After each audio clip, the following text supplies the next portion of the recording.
Chapter 26. The Prime Minister of the Cape Kingdom, Kotick, went to the northern border to negotiate with the Demon King's army as promised. Of course, it was more like surrendering than negotiating. However, there is still a scene of nationwide celebration in the royal capital. People believe that after Kotick's visit this time, he will promote peace between humans and demons. This feat that has not been achieved for thousands of years will now be achieved by the Prime Minister of the kingdom. Everyone felt that it was an honor, especially in the mouths of the bards whom Kotick bribed. Kotick, who went to seed land and betray the country, became a figure respected by everyone, comparable to the heroes in legendary epics. The little Princess Claire and the current student council president of Wangda College, Caroline, also followed Kotick to the north. Probably because she wanted to see Reina's face of disappointment and pain, Claire left Kotick's team midway and went straight to the Grey Collar. A large ship painted with the royal double-headed lion emblem was sailing on the River of Tears. Claire got up early and looked in the direction of the grey-white collar. Originally, Claire was ready to see the jokes in Linde's territory, but seeing that after several expansions, it didn't look like a dock that a Viscounty territory should have. For a moment, Claire thought that she had woken up in the wrong way today. Should I go back and sleep again? Caroline on the side frowned and said angrily, is it necessary to build a pier so big? It must be the pier that Reina, the shame of the nobility, recruited people's power to build. It must be so big just to allow the Lars family to transport the people's treasures more quickly. Although Claire felt something was wrong, she nodded and said, I heard that this pier was built with the help of Grand Duke Lars. That's not surprising. After all, according to time, the grey-white collar is now at most the level of a wild camp. It's impossible to have a dock of this size. In fact, Viscount Jefferson on the lower reaches of Grey Collar also funded the construction of Grey Collar's wharf on the River of Tears, because with the development of the territory, Grey Collar needs more and more daily necessities, and the transaction volume with Face in Town is increasing. In addition, Linde has been tinkering with past life technologies such as gunpowder and cement, and boats transporting alchemy materials continue to travel between Grey-White Collar and Face in Town, making the original dock somewhat overwhelmed. Although Linde did not want to touch the wharf based on the principle of continuing to use it if it can be used, the merchants of Face in Town and Viscount Jefferson, who had made a lot of money, could not stand it anymore and invested in the expansion of the wharf for Grey Collar workers. Originally there should have been a lot of cargo ships on the River of Tears, but because the princess was visiting today, Jefferson thoughtfully stopped the freight for a day to make way for Her Royal Highness the Princess. However, this made Claire mistakenly think that the Grey Collar workers were originally so deserted. After the fleet slowly approached Grey and White Collar, Claire and Caroline finally discovered something was wrong. Not to mention that Grey and White Collar was still a small camp with only tents everywhere. How come it hadn't been long before the shore had already popped up? There are so many grey and white two-story houses? Damn the shame of the aristocracy. She actually does such a face-saving project. Doesn't she know how many families, wives, and children will be separated by building a house like that in a short period of time? Caroline gritted her teeth. This kind of building couldn't be built in a short time without using alchemy materials. It was obviously possible because of Reina's crazy recruitment of people, or else she used expensive alchemy materials. But Caroline believed that those alchemy materials were only obtained by ordinary people, and the result was the same.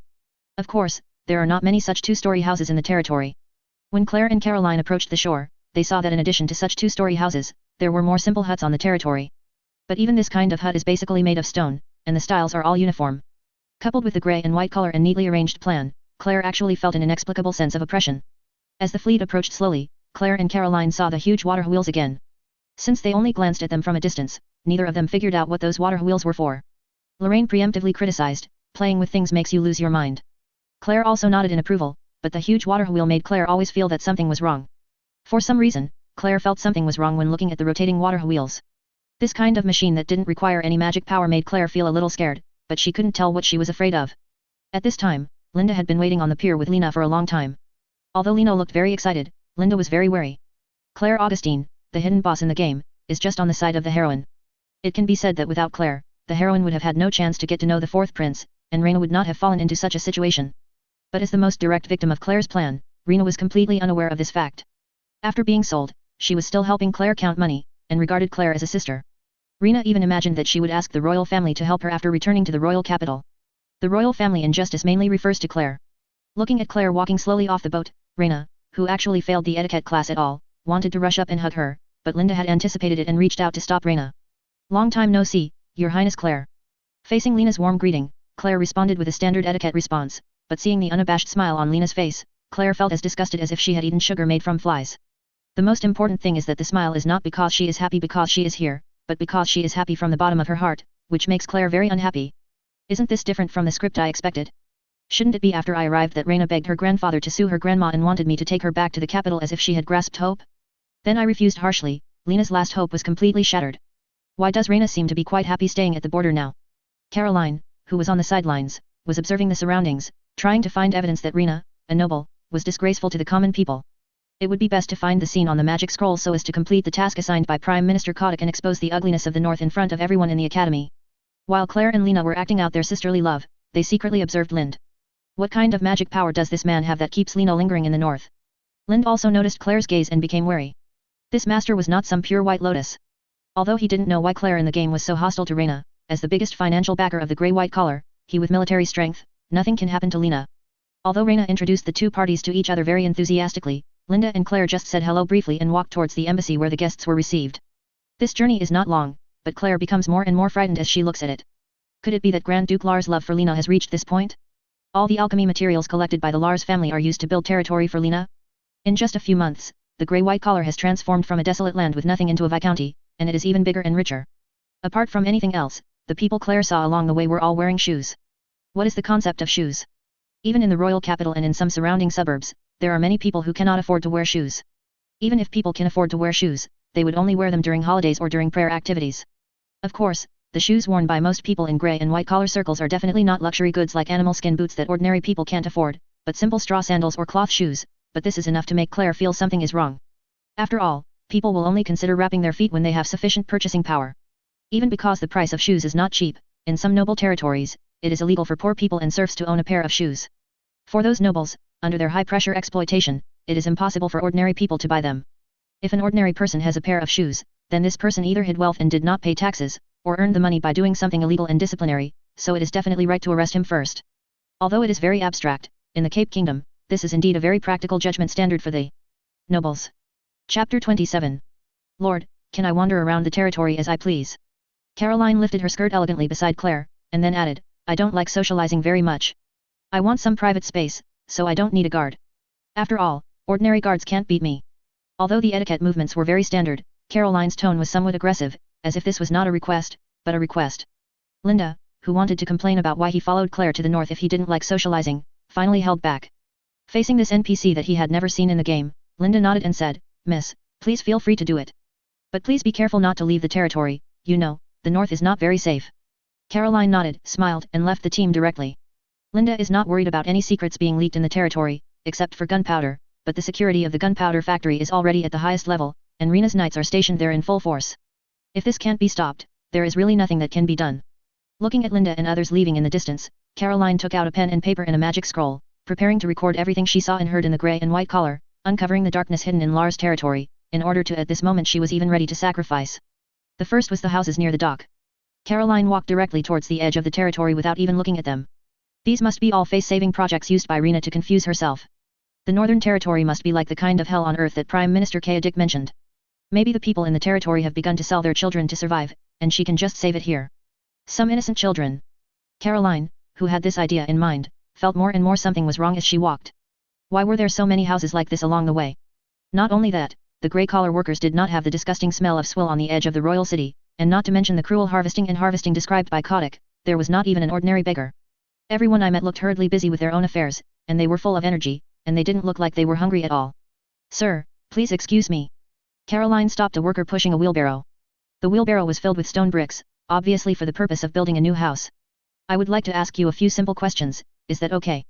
Although the other party was a commoner, Caroline still used honorifics. This was not only a long-standing habit, but also because the other party did not dress like a serf or slave. Only serfs and slaves are not human beings. When facing some free people, educated nobles do not mind showing more respect to show their generosity. Sorry, I still have to transport stones. We are still waiting at the construction site. Although this simple worker didn't know who Caroline was, he knew she was a noble by looking at her dress. Otherwise, for the sake of work points and performance, he might not even pay attention to her. Caroline didn't say anything more, but took out 2 silver leaf coins from her pocket.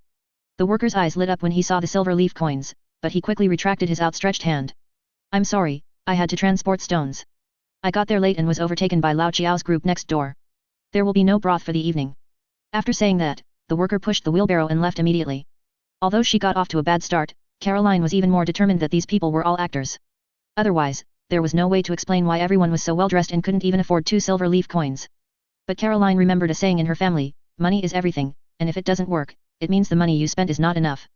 Finally, after raising the price to 10 silver leaf coins, half a year's income of a rich peasant family, a worker who had just come out of the lumberyard and was about to take a break stopped. Tell me, did Reina get the news in advance and ask you to put on new clothes and perform in the territory? Caroline, who was gentle at the beginning, gradually became a little irritable and even a little eager for quick success. After walking around here, I found not only no one selling children or girls, but not even a beggar. They were all working. Playing? What kind of play? The Lord just said that there are guests coming to visit today and asked us not to get close to the dock. The lumberjack looked at Caroline inexplicably. This aristocratic woman would give silver leaf coins to anyone she met. He didn't understand it at all, and the questions she asked were even more confusing. Then the selling of sons and daughters has begun in your territory? Has the northern border become a purgatory on earth? Caroline took an aggressive step forward, scaring the woodcutter back again and again. What are you selling? Does the Lord force my child to go to school? After saying this, the woodcutter seemed to have started talking and continued, Hey, the Lord and the Lord's wife are good at everything, but they have too many rules. The Lord requires that children over 7 years old must go to school for half a day every day. Those who do not send it will have their performance deducted and even their work points deducted. You said that children as young as 7 can help the family work. My family, that kid has no future anyway, so why don't he come back and help his mother farm? But fortunately, he can only study for a long time and help the family. Although the lumberjack's face was full of sadness, Caroline took a step back in surprise as if she heard something completely incomprehensible. Are these people really all actors? Otherwise, how can they still have money to send their children to study? How can a family that can send their children to study be able to work in a logging factory and farm at home? You must know that this era is all about elite education, and there are only 2 options for studying, the best and not studying. Even though the Holy See has recently opened some church schools that teach basic knowledge, they mainly teach theological content. Caroline simply could not understand or imagine a territory where all children were forced to read. That's right. This must be Reina's shameful method of aristocratic exploitation of the people. Squeeze these people with high tuition fees, and then brainwash their children in school, making these people their slaves for the rest of their lives. So vicious, Reina. Just when Caroline started to think about it, the lumberjack showed a happy smile on his face after he finished speaking. But after all, it's free to go to school. If you don't go, you won't go. Moreover, the school also provides breakfast and lunch, so you still have to go to school. No matter whether Mr. Nebet teaches well, my kid even secretly brought out his lunch eggs before. My mother-in-law is indeed more sensible than before. But I still beat him up. This egg was given by the Lord, and our family is not short of eggs, but he actually dared to disobey the Lord's order. Looking at the happy look on the lumberjack's face, Caroline suddenly felt like her worldview had collapsed. Why did these people seem to be speaking differently from Lord Kotick? These civilians were even showing off to herself that their children were in schools in the territory. Become sensible. To be honest, Caroline didn't hate this feeling. From the bottom of her heart, Caroline hoped that what the lumberjack said was true. But the ideological seal is not easily broken. And Caroline's doubts are getting more and more. Not only is it mandatory for children to attend school in this territory, but they also don't charge tuition fees? And the surname Nebet is not the same as the White Saint, as reported by the Holy See before. A senior who is calling for rebellion? Thinking of this, Caroline took out 2 more silver leaf coins and asked the lumberjack, Can you take me to your school? Chapter 28. Linde still sleeps in a tent, but the school is already one of the most complete buildings in the territory. Although it is just a row of bungalows with only a few teachers, there is no shortage of playgrounds and canteens. Linde is the nominal principal of this school, but the school is basically completely managed by ISA. To be honest, ISA didn't quite understand why Linde dared to entrust the future hopes of these territories to a rebel of her own. The content of the teaching was also very different from what ISA had originally expected. Originally, ISA thought that Linde thought it was not appropriate to build a church now and planned to build a church school first as a transition. But theology courses, the main subject in church schools, have directly become ideological and moral courses for grey-collar workers. There are very few classes scheduled every week, and there are even no rigid test indicators. ISA probably understood that this was the secularization that Linde had originally told her. On the contrary, the proportion of Chinese characters in mathematics classes has increased significantly, especially Chinese characters. ISA even feels that Linde has reached the point of being a little paranoid, and even requires that all children in the territory must be literate and be able to carry out activities. Simple reading and writing. Not only that, after these children return from school, the parents at home must also study with their children and let these children teach their parents to read. If you study well, you will be rewarded. If you don't study well, there will be no punishment, but you will be somewhat humbled among the neighbors. Therefore, parents do not think as before that their children will eventually have to work in the fields anyway, so what is the use of learning a few words? They began to constantly urge their children to learn, and even as the living standards of the territory increased, the teaching aids for parents have also changed from fried bamboo shoots and meat to 7 wolves. Night schools are also opened on the territory for those who do not have children at home, or whose children's grades are not very good and want to study on their own. Although it is free, it will affect the next day's work, so not many people come. But there are still many far-sighted people who, even if they live a little tired, still want to read and write. To be honest, it was not until he actually started to manage a large territory of more than 1,000 people that Linde realized how important the literacy rate was. Only when the literacy rate increased, could he ensure that government orders were unimpeded and that the orders he issued would not be ignored to the greatest extent. Distortion. There is also a crash course in the territory. As long as a person passes the assessment of the crash course, he can apply for a management position. This assessment is not easy. It mainly provides opportunities for those who are already literate. When Caroline came to school, the recess time was over. Children of all sizes were sitting in the classroom listening to lessons and reading the newly learned words with Isa. Isa is more or less a celebrity in the capital, not because Isa killed an earl. Although the earl sounds very scary on the border, he is really not a high figure in the capital, let alone Yag who was unarmed. The refugees were killed, which was extremely incompetent for the nobles. In the royal capital, it was already a shame for the nobles second only to Reina. What really made Isa famous was Kodak's propaganda campaign. The students in the royal capital did not think Isa was a rebel, but a rebel who resisted the brutal rule of the Lars family in the north. According to the public opinion in the royal capital, all the faults belonged to the Lars family. The people were displaced because the Lars family could not guard the border. The people were starving because the Lars family refused to open warehouses to release grain. Although Jaeger secretly Lee has surrendered to the royal family, but is still a vassal of the Lars family in name, and Isha naturally becomes a righteous person resisting the tyranny of Lars. Moreover, Isha is also an outstanding graduate of the college, which makes Isha the idol of many college students, including Caroline. It's just that none of Isha's thoughts and ideas were spread to the royal capital.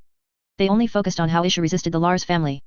And this senior schoolmate who was said to have resisted the tyranny of the Lars family in the academy is now teaching in the territory of the Lars family, which is somewhat unacceptable to Caroline. After finally waiting for Isa to finish her lesson, Caroline stopped Isa who was about to organize the lesson plan. Sister Isa. Didn't you lead the refugees to rebel? How can you teach in Lars territory now? And you are still teaching these rebellious things? Caroline seemed to have seen the collapse of her idol's house, and her tone was somewhat hysterical. Looking at Isa who was a little confused, Caroline realized her rudeness. Sorry, senior sister Isa, I am a college student 1 year younger than you. I was very moved when I heard in the college that you raised a flag to rebel against the refugees.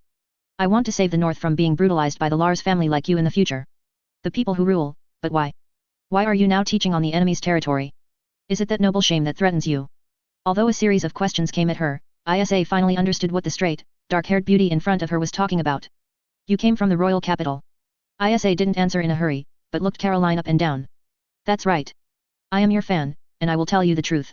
Many people in the academy now follow your example. Although you are preparing to resist the Lars family, I know that you will not surrender easily if you dare to resist the nobles.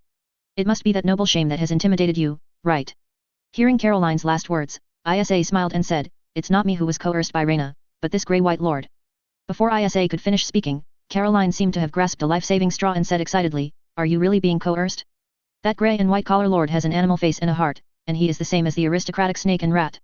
Perhaps because Caroline spoke too loudly, other teachers and security guards in the school cast dangerous glances when they heard Caroline insulting their lord. Even many children who had just passed by after school looked at her dangerously. Looking at Caroline with good intentions. Isa immediately grabbed Caroline and continued what she said before, it's not a threat, but the Lord has given us refugees food relief and provided us with jobs. Even if I want to rebel again, there is no one. Ken followed me. This is somewhat self-effacing. After all, if Isa really wants to continue to rebel, she can still gather a lot of die-hard loyalists. Resisting the Lars family is a noble cause.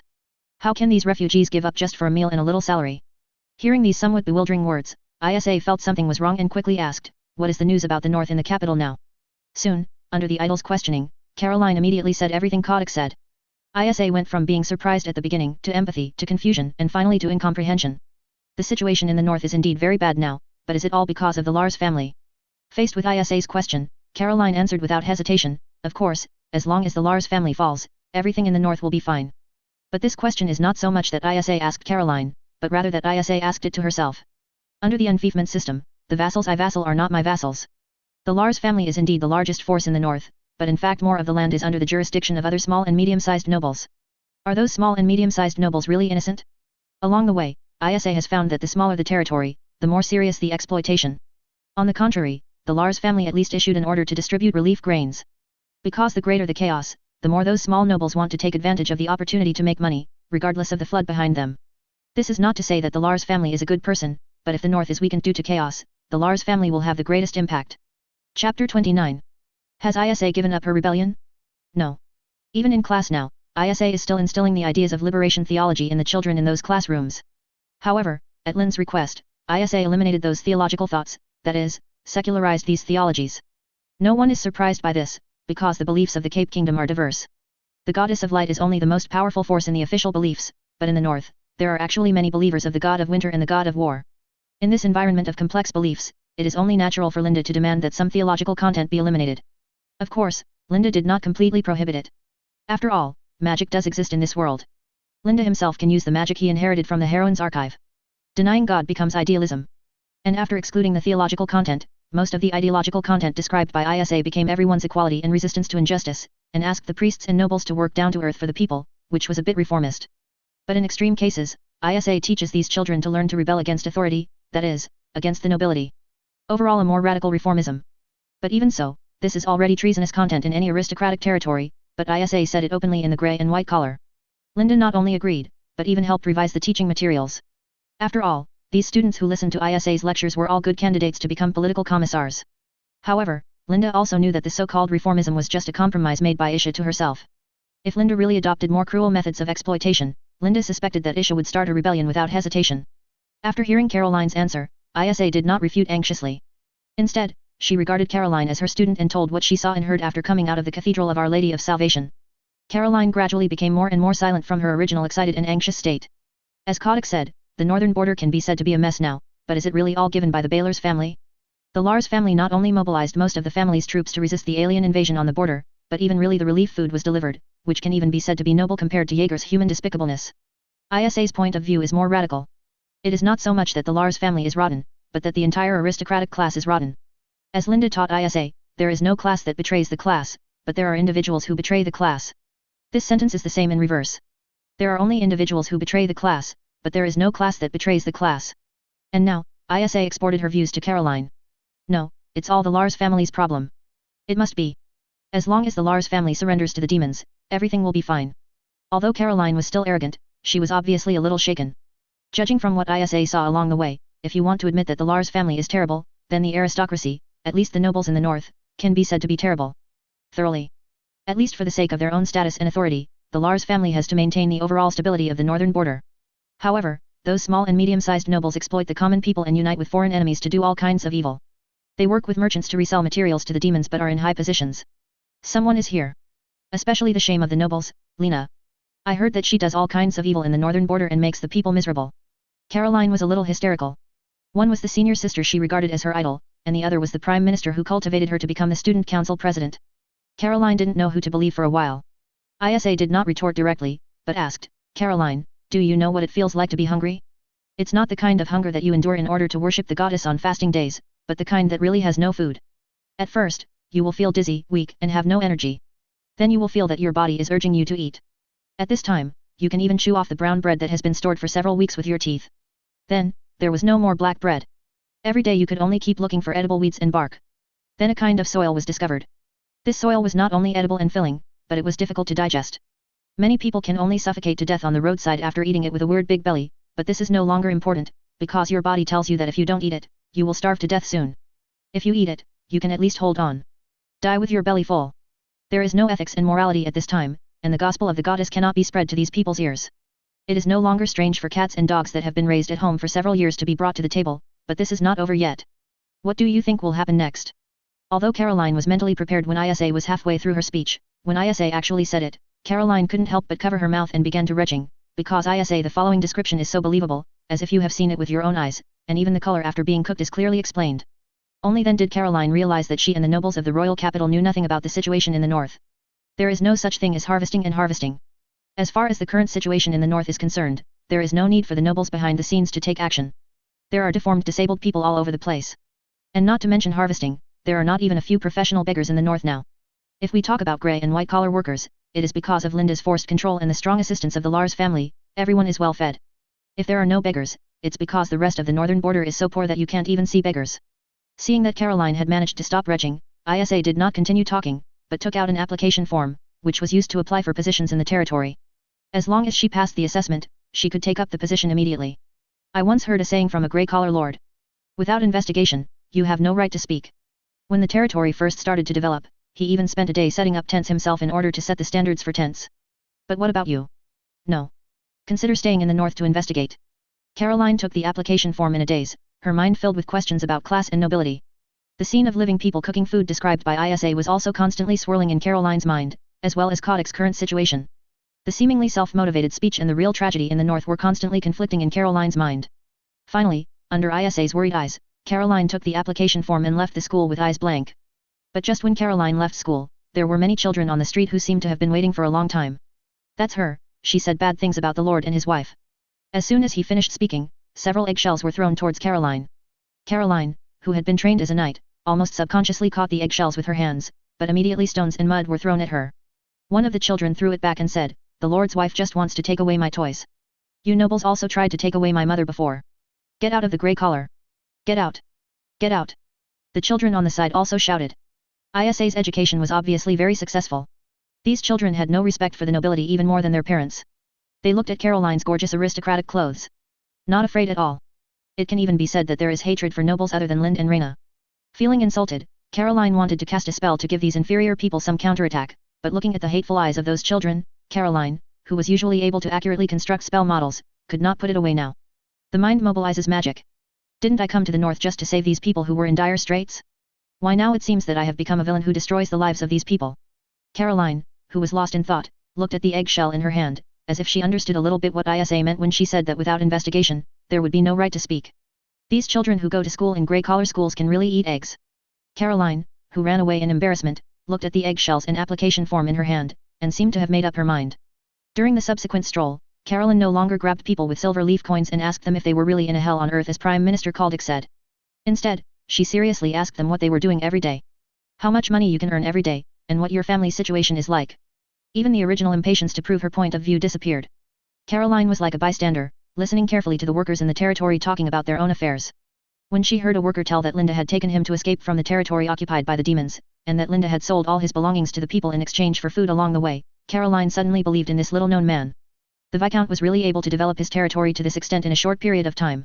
After hearing that someone followed Isa and fled here from the Cathedral of Our Lady of Salvation, Caroline had a new understanding of the situation in the north. Especially when she heard these people and Caroline describe the demons, Caroline only then did Lorraine realize that the demons were not a peace-loving race at all. They launched wars, robbed human women and property, and trampled the fields. They not only ravaged and captured babies and made them cry loudly, but also attacked humans who were attracted by the cries. They even used human captives as meat during wars. He put the shield in front of himself, slaughtered the children in front of the defenders, and lured the defenders in the city out of the city to attack. There are also many rumors that the demons are conducting cruel human experiments. This is completely different from the aristocratic wars that Caroline had been exposed to since she was a child, which focused on decency and etiquette, and only required a ransom to be paid if she lost. These demons also claim that because they are born with the ability to cast spells, they are an advanced race like the elves. The advanced races can naturally massacre lowly human races at will. Prime Minister Kaedik once mentioned this point of view, but he did not say anything about the demons massacring at the border. He only said that the demons are as naturally capable of using magic as the elves, and like the elves, they love peace and advocate civilization. They are the evil north. Only after the demons invaded their territory did the demons begin to fight back. After listening to this, Caroline felt a chill. What exactly has the north been fighting against? How could those demons appear in the capital as peace-loving victims? Once she jumped out of the perspective of the royal capital's nobles, Caroline finally realized how outrageous her previous views were. Among the northern population, these demons were originally unable to live in the permafrost in the far north. She asked the Cape Kingdom to allocate a piece of land for yourself in the northern border, because it was the time when the kingdom was experiencing blood mist turmoil. For the sake of border stability, the kingdom and the northern border really allotted a small piece of land for the demons to survive.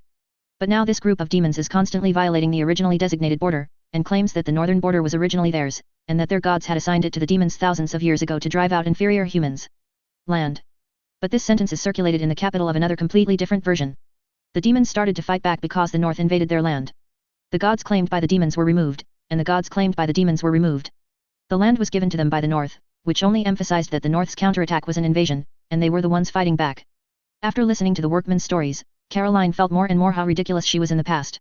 She could imagine the worst of the poor people, just selling their children to lords or rich people, and even felt that the devil was the worst. The tribe is the righteous party, and some people in the royal capital even think that the demon tribe is here to rescue the people in the north who are oppressed by the evil nobles. But if we say that under the rule of the nobles, people in other territories are living a life like purgatory on earth, what about those people who keep fleeing to purgatory on earth just to leave the area ruled by the demons? After asking nearby residents, Caroline finally came to the office where the application form was submitted. What was strange was that almost all the staff in the office were maids and deacons, or were wearing maid uniforms and deacon uniforms. People. But those who came to register for work respected the maids very much and did not look down on them at all because they were wearing servants' clothes. Not only did people call these people in servant uniforms comrades, but many of them would directly bring egg bread or some wild fruits to these clerks, so much so that a maid came out and set up a sign next to them saying no voting hello sign. Although it is useless because most people are still illiterate, they will still smile and send various things to these scribes. After questioning, Caroline realized that comrade means a like-minded companion. It was a word invented by Isa. It is not only allowed to be called such by peers, but also between superiors and subordinates. I heard that the Lord of the Grey and White Collar had a very complicated expression when he heard this word, but in the end he didn't say anything and encouraged people to call each other this way. Although no one called the Lord this way, some maids occasionally heard the Lord say something like "I'm not worthy of being called a comrade" and so on. It seems that this word has an unimaginable weight for that Lord. Comrade, comrade. Caroline kept savoring the flavor of this word. What do people in this territory call like-minded people? What kind of like-minded people do they have? Which path do they share? Comrade, do you want to submit an application form? The sweet and tired voice of the maid called Caroline back. Following the voice, Caroline saw several big characters carved on the wall behind the maid. Suddenly, Caroline understood everything in an instant, and found the one who could a goal to which you will dedicate your life. I saw on the wall behind the maid, carved with a vigorous sword, serve the people. Chapter 30. The banquet was held in a grey-white palace. Although it is said to be a palace, it is actually a small villa that is still under construction. Even the shovels, and wheelbarrows used for construction outside have not had time to move away. But for Claire, it was still shocking enough. After all, Claire was already ready for a bonfire party when she arrived. When Reina went to Grey Collar, Claire personally saw her off. There were only more than 200 craftsmen and knights, but in just a few months it had grown to the size of a viscounty. At this simple banquet, Claire kept insinuating Reina, wanting to ask how Reina developed the territory into what it is now.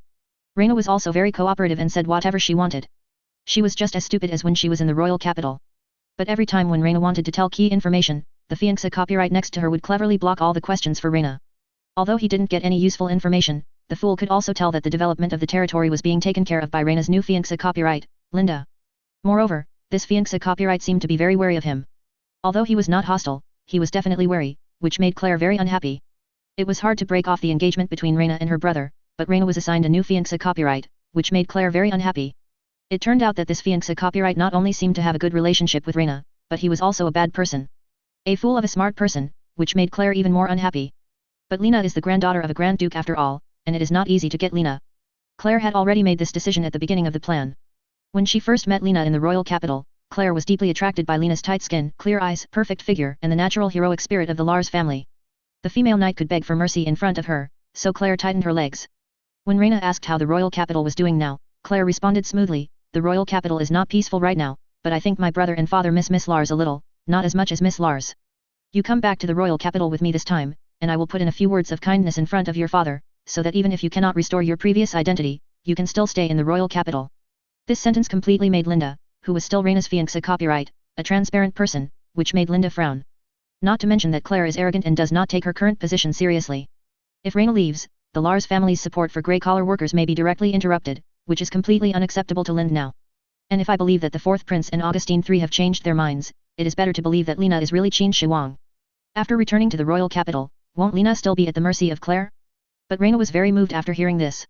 After all, Claire had been brainwashing Reina when she was in the royal capital, saying that it was forced by the situation. The new saint had bewitched Crane and the old king. As long as Reina returned to the king, like the scripts of those stage plays, they can return like lightning and take back everything they have. However, after a moment of excitement, Reina looked at Linde beside her with a sad face. Seeing her good brother frowning slightly, obviously looking unhappy, she finally made up her mind. "Your Highness, I appreciate your kindness, but I still hope to return to the royal capital on my own." The so-called relying on one's own strength is naturally what Reina said to Linde at the beginning, and she can legitimately return to the royal capital by becoming the heir of the Lars family. "But Miss Lars, don't you want to know who framed you in the first place?" Claire said the most shocking words to Reina in the calmest tone. "Your Highness, has the investigation of what happened that night been clear? Is there finally evidence to prove that someone is trying to frame me?" Reina stood up excitedly, and even Linde on the side was a little shocked. After all, from the perspective of the heroine in the game, that is, ISA, Another World line, it is true that Reina broke out after being scolded by the fourth prince, lost her mind and attacked the heroine and the royal family, but it seems that there is another hidden story. But to be honest, this secret is really not difficult to guess. Part of the game is told from a god's perspective. Judging from Claire's obsession with Lina, this person is not only the person behind the destruction of Lina, he was probably one of the culprits in that attack. After all, the crown prince has a mature security system around him, and Reina not only wore armor and held weapons to bypass all the bodyguards, but the bodyguards didn't even come in a hurry until the heroine and the male protagonists worked together to defeat Reina. If this was a game, it could be explained as serving the purpose of gameplay, but when he was really in this world, Linde had to think of conspiracy theories. Linde glanced at Claire with a playful look. As the most beloved little princess of the royal family, it is not impossible to find out the security around her brother, and even deliberately divert or bribe him. Moreover, according to the royal family's growing fear of the north, it is not impossible. Attitude, it is not impossible that there is support from someone with more power behind it. It was this glance that made Linde and Claire look at each other. Both parties instantly turned into polite smiles, nodded to each other, and then retracted their eyes to look at each other. If Claire has any specialty, it is that she is very accurate in recognizing people. It is precisely because of this that Claire can quickly get closer to Lilith, because Claire can tell at a glance that Lilith and herself are the same kind of people. It is precisely because of this that Claire fell in love with Lina at first sight, who was completely different from those pretentious nobles, but this love was a little twisted. But Claire can't see through Linde now, because Linde's look just now was too confident, not even suspicious, but convinced that Claire was lying. Not only that, Claire's intuition told her that the lord in front of her even felt that the original attack was planned by her princess. It's hard to see through, but it's very interesting. This is Claire's evaluation of Linde. Claire licked her lips with interest, thinking about how to pack Reina and this man back to the capital. And Linde was also thinking about what was the conspiracy behind Reina's attack on the fourth prince and the heroine, and how to keep Reina in the north. If she wanted to leave, she would have to wait until the grey and white collars were fully developed before leaving. To their surprise, Reina, who had no idea what they were thinking, said, "Can I make my brother the prime minister when I go back?" Linde almost spit out his tea after a sip, while Claire asked curiously, "Brother? Which brother? Is it the Shan in the river valley? Or the younger one?" No, this is Linde, who is also my brother." After speaking, Reina even hugged Linde's shoulders carelessly. Claire tried her best to control her facial expression, but she still said awkwardly, "You guys, really like a different kind of fun." At this time, Linde even stood on Claire's side and asked, "Your Highness, has she always been like this?" Claire held her forehead, looked at the giggling Reina and asked, "Why? Viscount Linde Roll is not even a member of the Lars family. You will also break off the engagement when you return to the royal capital. This is good for you. What's the benefit? Because the Prime Minister is the highest official. Your Highness, you see that my brother has managed the grey and white collars so well. If he became the Prime Minister, wouldn't he be able to make the whole kingdom become like this?" Reina's tone was a little excited, and she seemed to be really considering this matter. "You really like it here, Miss Lars?" Claire sighed. From Reina's tone, Claire already understood that Reina really liked this place and even wanted the whole country to be like this place. Thinking of this, Claire finally gave up. "That's impossible, Miss Lars. You know, Prime Minister Kaldek has a very high reputation now, and it's impossible for my father to let a viscount with no qualifications be the Prime Minister. Isn't it true?" Reina scratched her head, but she still had a bright smile on her face, as if she was still immersed in her beautiful fantasy. But Claire already knows that Reina has actually rejected herself, and she wants to stay here even if she doesn't want to know the truth. Afterwards, the banquet ended in a lukewarm atmosphere. Claire did not mention the matter of letting Reina return to the capital again. However, Claire was not in a hurry. After all, according to the information Claire learned, the northern territory was completely divided. It's not too far away from destruction. Claire, who didn't persuade Lina to return, had no interest in staying in grey collar and was ready to leave the next day. "Caroline, what are you wearing?" Seeing Caroline in a maid outfit, Claire froze on the spot. "Didn't you ask you to record the tragic situation in this territory? Why did you change clothes in the end?" "First of all, Your Highness, please call me Comrade Caroline. I have now successfully passed the examination and am an honorable clerk in the grey collar field." "Then what do you mean by the maid outfit you are wearing? Is this some perverted hobby of that lord?" "This means serving the people, and it means that we will always be the public servants of the people." After saying that, Caroline lifted her skirt elegantly. In fact, secretaries do not have uniforms, but because most of the secretaries in the territory are maids brought by Reina, and Lila, as the administrative manager, always wears the clothes of the head maid, so the maid uniform has always been there. It has been retained and has no special meaning. Claire was stunned for a moment, then immediately thought of something, and said mysteriously, "I understand, you are trying to break into the enemy, right?" But Caroline directly denied it. "I am doing things for the people, not for nobles like you." Claire couldn't help but sigh that Caroline was quite involved in the drama, and then patted Caroline on the shoulder and said, "Don't worry, I will explain it to you about your family. Just work hard in this grey collar job." Bar. "Thank you very much, Your Highness. I will see what the real northern border is like in grey and white collar." "Very good. Remember to write to me when you see what it's really like." Although the two were not on the same channel, Claire nodded with satisfaction, encouraged Caroline, and returned to the boat to leave. Although she didn't see Reina kneeling down to beg for mercy and didn't trick Reina back into the capital, Claire thought that her success in leaving a spy by Reina's side wasn't all a gain. And Kaldek asked Claire to tell him about his experiences in the north. "No matter what, just write whatever you want. Anyway, no matter what the frogs in the well in the royal capital write, they will believe it, as long as it is in the interests of the royal family in the end."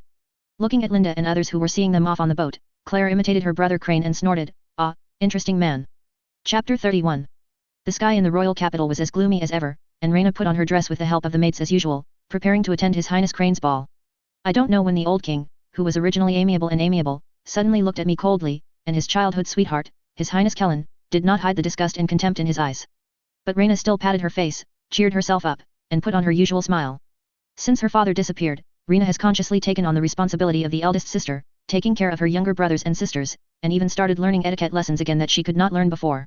But soon, the succession war within the family began, and all the younger brothers and sisters were separated.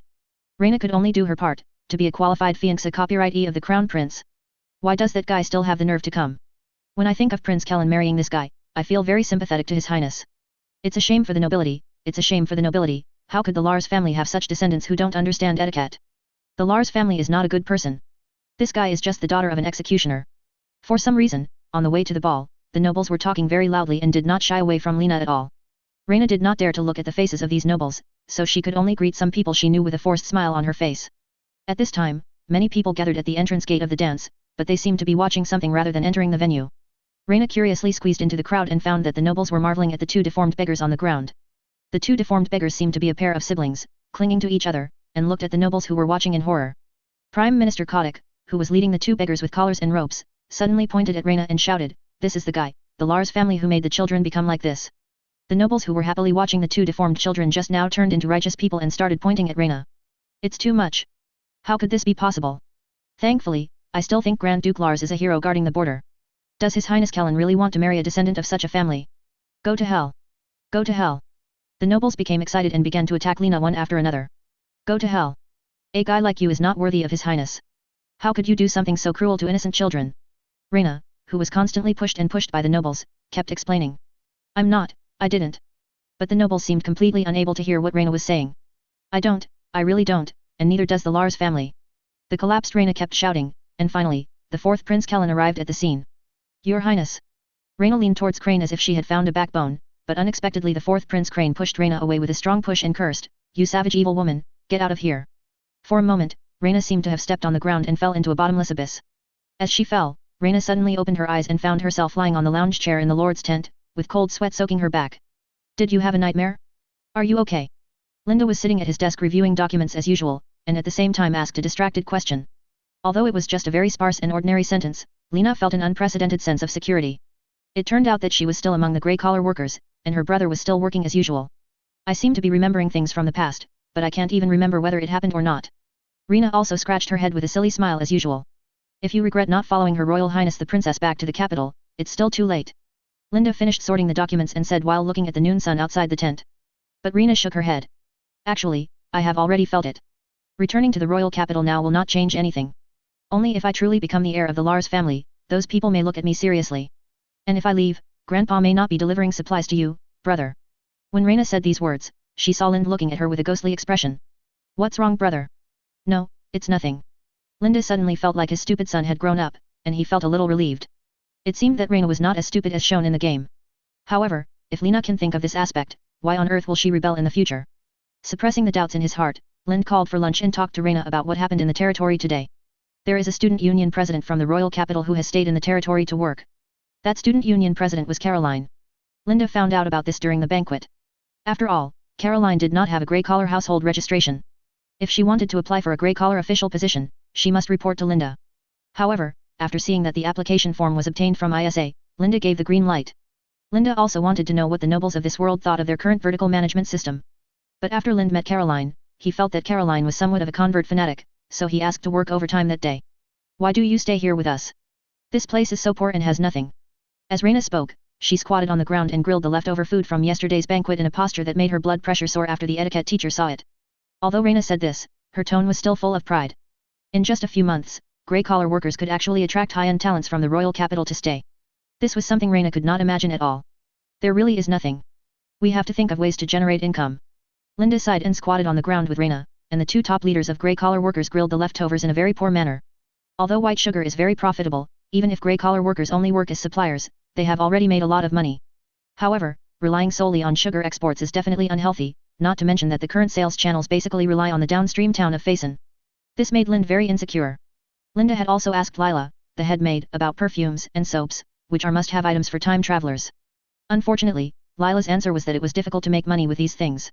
In fact, because of the body odor of Westerners, perfumes developed very early in the Middle Ages, but in the early days they only stayed at the level of church incense. It was not until later that specialized perfumers appeared to make perfumes. But this world with real alchemy is different. Not only does it have perfume, but it also has soap for bathing. Even soap makers, like perfumers, have become a profession dedicated to serving the nobility. Most civilians do not know that this profession exists, because soap makers and perfumers have the same resources as those nobles. Excellent resources are only circulated internally and are not accessible to ordinary people. So why didn't Lina bring a dedicated soap maker and perfumer? Well, after taking a look at Reina who was twiddling her fingers after eating roast duck, Linde held his head and felt that this question was a bit stupid. Speaking of CAO and CAO's arrival, Linde just remembered what Li La said and saw Li La, who was carrying a document, looking at him and Reina who was squatting next to him with some disgust. Looking at that expression, Linde, you can probably imagine how devastated the etiquette teachers were when they saw Reina's posture. Lord, do you really want to let that noble from the royal capital do things in the territory? Now that Li La has been promoted to the position of head of the Human Resources Department and part-time head maid, her status and workload can be said to be different from what they used to be. Is there any problem? Or have you found out she is a spy? Linde quickly wiped his hands with a silk scarf and took the document handed over by Li La. No, that's not the case. Lila adjusted her glasses and said, but she is really, a little too fanatical, so fanatical that I'm a little scared. It's good for young people to have energy. Linde's words were said in an old-fashioned way, quite like the speeches of leaders in previous lives. As long as you abide by the rules, don't ask about your origin. Haven't you said several times that you hope someone can share some of the work for you? But Lord, she is a royal noble who came with the royal family. As a full-time maid, Lila can better understand the close connection between the royal family and the nobles of the royal capital. Indeed, let's send more people to monitor her. But she should be promoted when she should be promoted, and there is no need to hide the job she should be given. After thinking for a while, Linde decided to let Caroline shine in the territory. Linde also talked to Isa about Caroline. Isa thinks that Caroline and Reina are the same kind of people. Although Linde doesn't understand the similarities between the elegant Caroline and Reina who is chewing the duck bones after eating duck legs, Linde chooses to believe this. The heroine's judgment. What's wrong, brother? Reina noticed Linde's gaze and looked at Linde with an innocent expression while holding the duck bone in her mouth. No, it's nothing. Well, it seems that this heroine sometimes has a wrong eye on people. Lord, there is one more thing. As you said before, the list of people who are spying on the young lady has been compiled. After speaking, Lila took out a list of names from a pile of documents and handed it to Linde. Hearing that it was related to her, Reina also finished talking and came over. Let me see. Reina grabbed the list and read it seriously, but the more she looked at it, the more shocked she became. How is it possible? This knight has been following me since he was a child. How can he be my grandfather's man? The same goes for this maid. I obviously picked her up on the road, so why did she become grandpa's? What? Even Susan? And you, Lila, too? Reina looked at Linde in disbelief and asked, is this true for you, brother? Then does grandpa also know about my laziness every day? After saying that, Reina nervously stopped in front of Linde, blocking Linde's view of the remaining roast duck on the plate. Although he wanted to ask Reina, are you awake? Linde still explained, what do I need this list for if I am? Oh, too. After saying that, Reina sat back and enjoyed the rest of the meal. No, brother, grandpa won't harm me, why are you investigating this? Did you realize something was wrong only now? Linde even didn't know how to complain. Don't worry, it's just that it's not convenient for the Grand Duke to know about some things in the territory. You see, the last time you wrote a letter, you said a few more words about the situation in the territory, and the quality of the craftsmen you sent has deteriorated. If the Grand Duke knows that we can do it ourselves, we have made money, so how can we let Archduke Lars continue to send us supplies? Hearing this explanation, Reina believed it without hesitation and said, then let those who monitor me say more good things, just say that I am studying every day and I am not lazy. That would definitely reveal a flaw. Reina was lazy and bullied the kids in the territory every day, and snatching toys from others was her daily routine. If those informants reported that Reina was studying seriously, Grand Duke Lars would probably know it was him at the first sight. The eyeliner was lost. But Linde still nodded and gave a don't worry. Look. Chapter 32. So this is all the members of the rune stigma chain. Linde's face showed a rare expression of surprise, and the exaggeration was almost the same as when he saw Reina's IQ. Yes, I reminded you at the beginning that the Talisman Saint Society was in internal chaos due to the death of its previous president. The boss lady of Shuajin Merchant Alliance, whom I haven't seen for a long time, is still smoking with her exquisite pipe. That's what he said, but Linde still felt a little magical when he saw the girl in front of him. In the end, there was only one little girl left in the Alchemy Association with dozens of people. The girl had ugly scars on her face, which seemed to have been scratched by someone. She was wearing very thick glasses and followed the landlady timidly. Originally, there are still some people in the Talisman Saint Society. In the Lord's tent, the proprietress of the Shuajin Merchant Alliance was explaining to Linde while puffing away her smoke. However, because the Fu Shengui could not make ends meet after the death of the old president, some people sold off all the Fu Shengui's belongings and cooperated with the nobles to steal all the Fu Shengui's property and ran away. Now only the original members of the Fu Shengui are left. The old president's daughter is alone. It can be seen that the proprietress is a heavy smoker, but this time it seems that some herbal medicine was used to make the second-hand smoke in the tent tasteless and not very choking. If you hadn't paid 3 times the deposit, to be honest, we would have refunded you directly. After hesitating for a while, the landlady continued to say to Linde, considering that you have done a lot of business with us recently, and you are considered a high-quality customer, I want to remind you, or introduce to you, the final details of Fu Shengui. One person, Lisa Derrick. After saying that, the proprietress pushed the girl behind her to Linde. First level rune masters and alchemist apprentices are basically unable to mobilize magic power on their own. This is also the final research success of the Rune Saint Society. Final research results. Linde looked at Lisha doubtfully, and fell into his old habit. He stood up and started spinning around Lisha, as if he wanted to see something special about Lisha. I don't know the specific situation, but old Derek, the former president of the Talisman Saint Society, spent all the savings of the entire earldom just to allow Lisha, an ordinary person, to use magic. Judging from the results, it was a failure, and even Lisha's magic disease was not cured in the end. From the perspective of traditional magicians, the Talisman Saint Society has indeed failed. In this era when nobles can exploit civilians without any bottom line, the financial resources of an entire earldom can only provide a first-level rune master in a half-hearted chain. Gold apprentice, this is meaningless to those mages. Even mages who can buy large fields with a staff think it is a huge waste. From old Derek's point of view, the Talisman Saint Society also failed. The Talisman Saint Society was founded to treat his daughter Lisha's magic disease, but in the end it was not cured. The full name of magic disease is magic power imbalance disease. It means that although a person is born with the ability to absorb and store magic power like a magician, he is unable to perceive magic power and cannot mobilize magic power. In the end, he either becomes a human battery for a magic tower or is absorbed into his body. The magic power was suffocated to death. What a poor kid. Reina looked at Lisha with distress. In fact, Reina didn't understand much of what the boss lady said before, but she understood that Lisha lost her father like her. However, Reina had a grandfather who loved her, but Lisha did not. All the family property was robbed by other members of Fu Shengui. Brother, let's accept this child. It's just to find an additional first-level rune master craftsman for the territory. Linde nodded, agreeing with Reina's suggestion, and paid the final payment to the landlady, and paid the full amount in the contract. Thank you for your generosity. Although Linde behaved like someone who had been taken advantage of, the proprietress still showed professionalism and still had the same business smile on her face. After that, Linde ordered some alchemy materials and basic books with the proprietress, and then watched the convoy of the Shining Gold Merchant Alliance leave the grey-white collar. In fact, even if Reina didn't say anything, Linde would continue to fulfill the contract and buy Lisha. Whether from the perspective of a traditional mage or Lisha's father, the Talisman Saint Society's research failed, but it was different for Linde. Turning a person who cannot sense or mobilize magic power into a first-level rune master and alchemy apprentice cannot be evaluated by a simple career rating, but a process from scratch, allowing ordinary people to use magic. This kind of research only requires if there is some progress. Linde believes that no matter how much he invests, it is worth it, not to mention that now a research result is standing in front of him. Lisha was obviously very nervous after the boss lady of the Shining Gold Merchant Alliance left. As Reina said, Lisha also believed that she would be just an ordinary first-level rune craftsman in the territory from now on. At most, it is because of the kindness of the Lord's wife that she can live a little better than ordinary craftsmen, but even if it is just this, Lisha is very satisfied. Looking at the helpless Lisha, Linde thought of the autistic students sitting in the back row in his previous life. They had extremely low self-esteem and couldn't play with their elder brothers in the back row or the good students in the front row, but their grades were not bad. Even smart. Thinking of this, Linde did not discuss business matters with Lisha directly like he did with other subordinates. Instead, he called the maid to arrange a place for Lisha first. For such students, if you want to get into their hearts and allow them to talk to you seriously, you must first give them a sufficient private space, or a safe area. To be honest, Lisha was a little surprised by this arrangement. The house arranged by Linde was better than Lisha imagined, even much better. After all, Lisha was assigned to the rune craftsman area, and rune craftsman could be said to be the profession with the best pay in the territory at present, and the pay even exceeded those of management positions. Although Lisha was the daughter of an earl, her father had almost emptied the family's money to treat her illness since Lisha was a child. The elders in the family were very dissatisfied with Lisha's father's behavior, and the family began to split. This made Lisha's childhood unhappy. People in the family blamed Lisha that the Derek family almost ran out of money. The people pointed out by Fu Shengui also criticized Lisha. Even though she had invested so many resources and done so much research, Lisha was still unable to mobilize magic power. Those mages who mobilized magic power like eating and drinking could not understand the magic disease at all. The patient obviously had such strong qualifications, but he was defeated because he was unable to mobilize his magic power.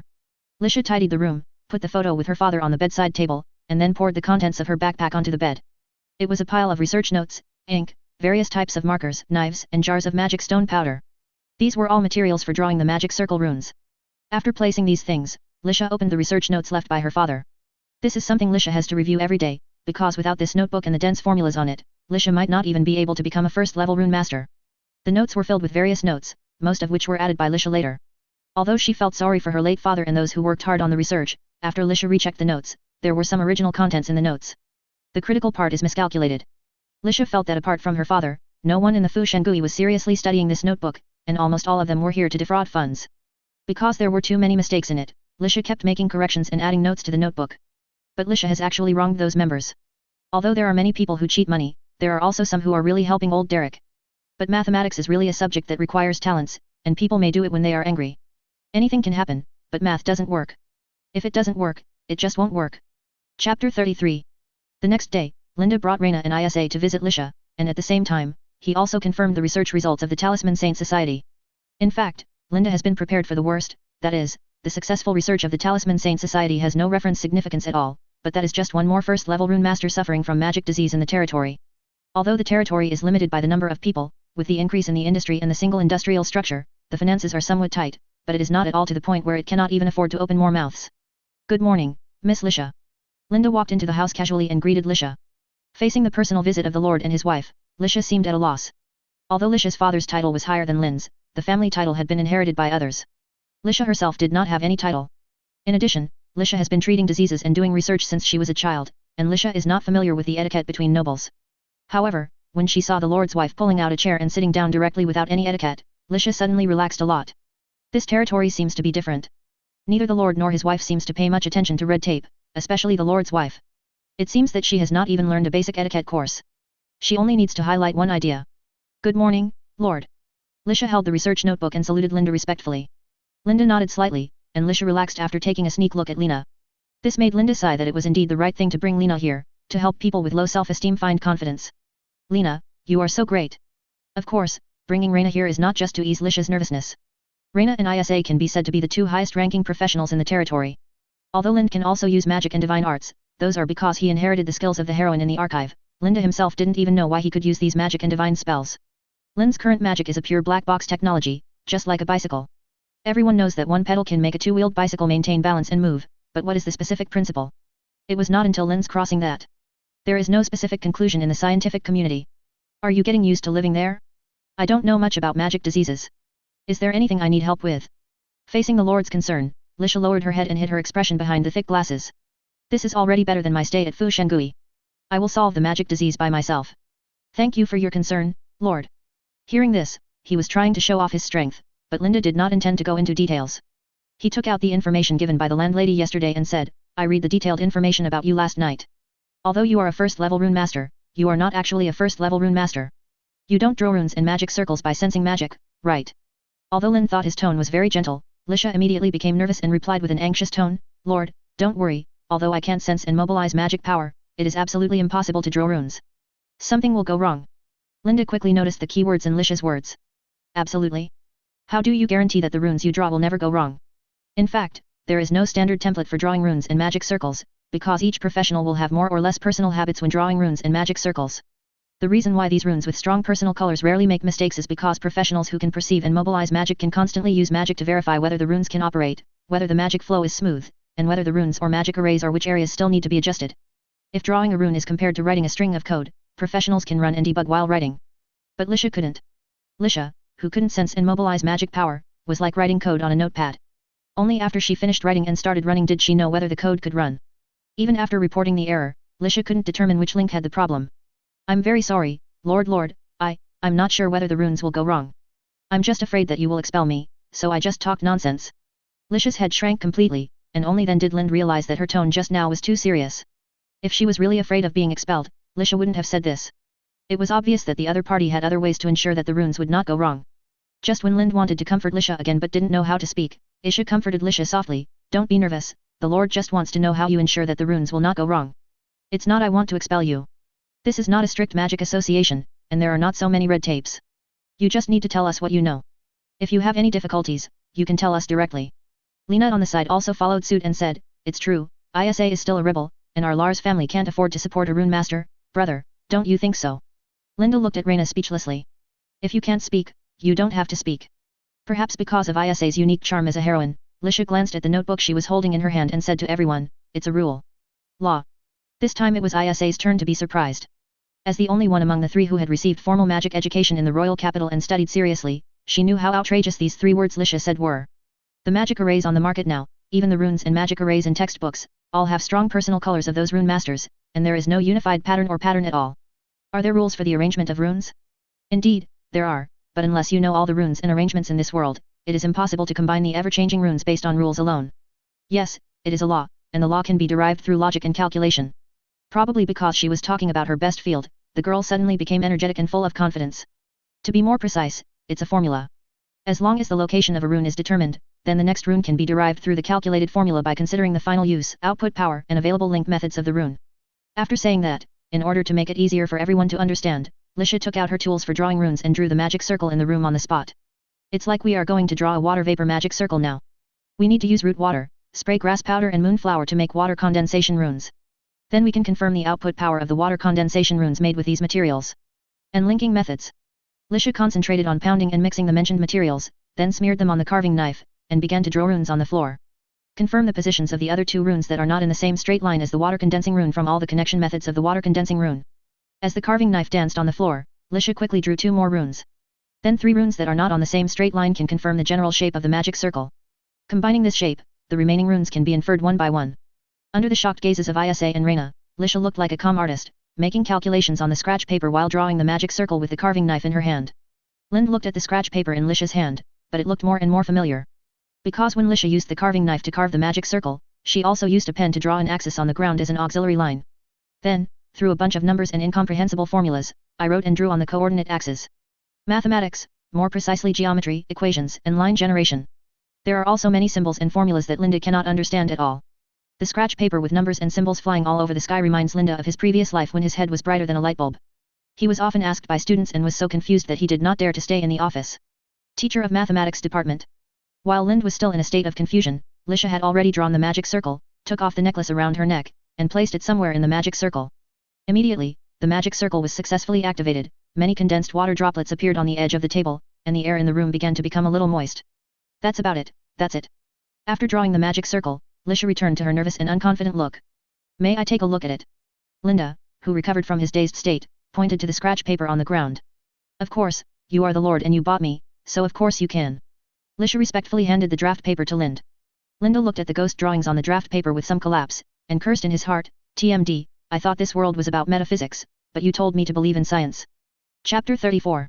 Are these the research results of your Talisman Saint Society? Linde asked as he flicked the scratch paper in his hand. No, Lord, these are the ones. Lisha handed over the thick research notebook. It wasn't until he opened this notebook that Linde realized that the one-person painting formation performed by Lisha was just the tip of the iceberg of the successful research of the Talisman Saint Society. The derivation process of the formula symbols in the research notes is very complete. Even though Linde is not a teacher in this major, he can still understand one or two based on the basics that he has not forgotten. As time went by, Isa could still wait patiently, but Reina kept looking curiously at Linde, who was attentive, while Lisha on the side was so nervous that she didn't dare to express herself. In the second half of the chapter, Linde turned pages faster and faster, because the records above were gradually becoming incomprehensible to Linde. From the initial shortness of breath, Linde gradually became afraid to breathe, as if he was afraid that if he sneezed, he would destroy this precious research notebook. This is a brand new rune system. Different from those runes that are entirely adjusted by feeling and magic power, this research note confirms that the runes are ternary and that 3 secondary runes can be regarded as a higher level rune. Arts. In his previous life, Linde once heard the mathematics professor next to him whose head was brighter than a light bulb say that neither decimal nor binary is as efficient as ternary. In his previous life, a certain superpower had studied ternary computers, but later due to various reasons it didn't go ahead for various reasons. The reason why this mathematics professor mentioned this in a casual chat was because at that time some countries began to study ternary computers again. And now, in this different world, Linde actually saw that the gods had begun to use the ternary system to study runes. Not only that, the research notes also list numbers for all common materials. The most commonly used alchemy material pure water is 0, materials with stronger properties are positive numbers, and weaker ones are negative numbers. The positive and negative numbers are He0's plan has come out. As long as the formula is applied through the linking method and position of the runes, the number, which is the nature, of the final magic circle can be directly obtained. In other words, as long as the nature and function of the final magic array are determined, in theory, the materials, connection methods and positions that the magic array may need to be used can be directly deduced, and the calculation results can be directly reflected in the auxiliary coordinate axis. Superior. How to determine the nature and function of the final magic array? Isn't the final magic array just the spell model that professionals usually construct when casting spells?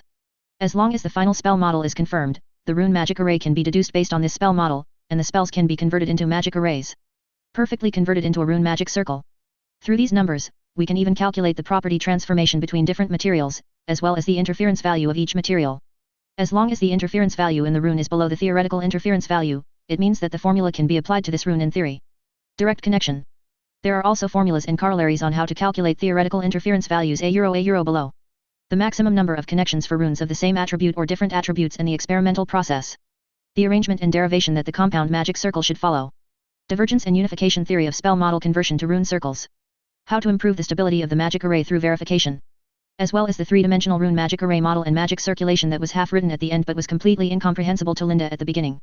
This is also the most important content of this research note, because it involves how to treat Lisha's magic disease, and it is also the only content in the research note that is put into practice without completing the demonstration. There is only one research direction for the three-dimensional rune magic array, how to use the rune magic array to extract and deploy magic power. In the research notes, it has a more direct name, magic trigger. Of course, there is no word trigger in this world. The trigger here refers to the excitation device. Theoretically, all magic power can only be mobilized with the power of professionals. Although there are ways to extract magic power in nature, if there are no professionals to control and use it, it will quickly escape back to nature. The magic trigger allows non-professionals to control and mobilize magic power through runes.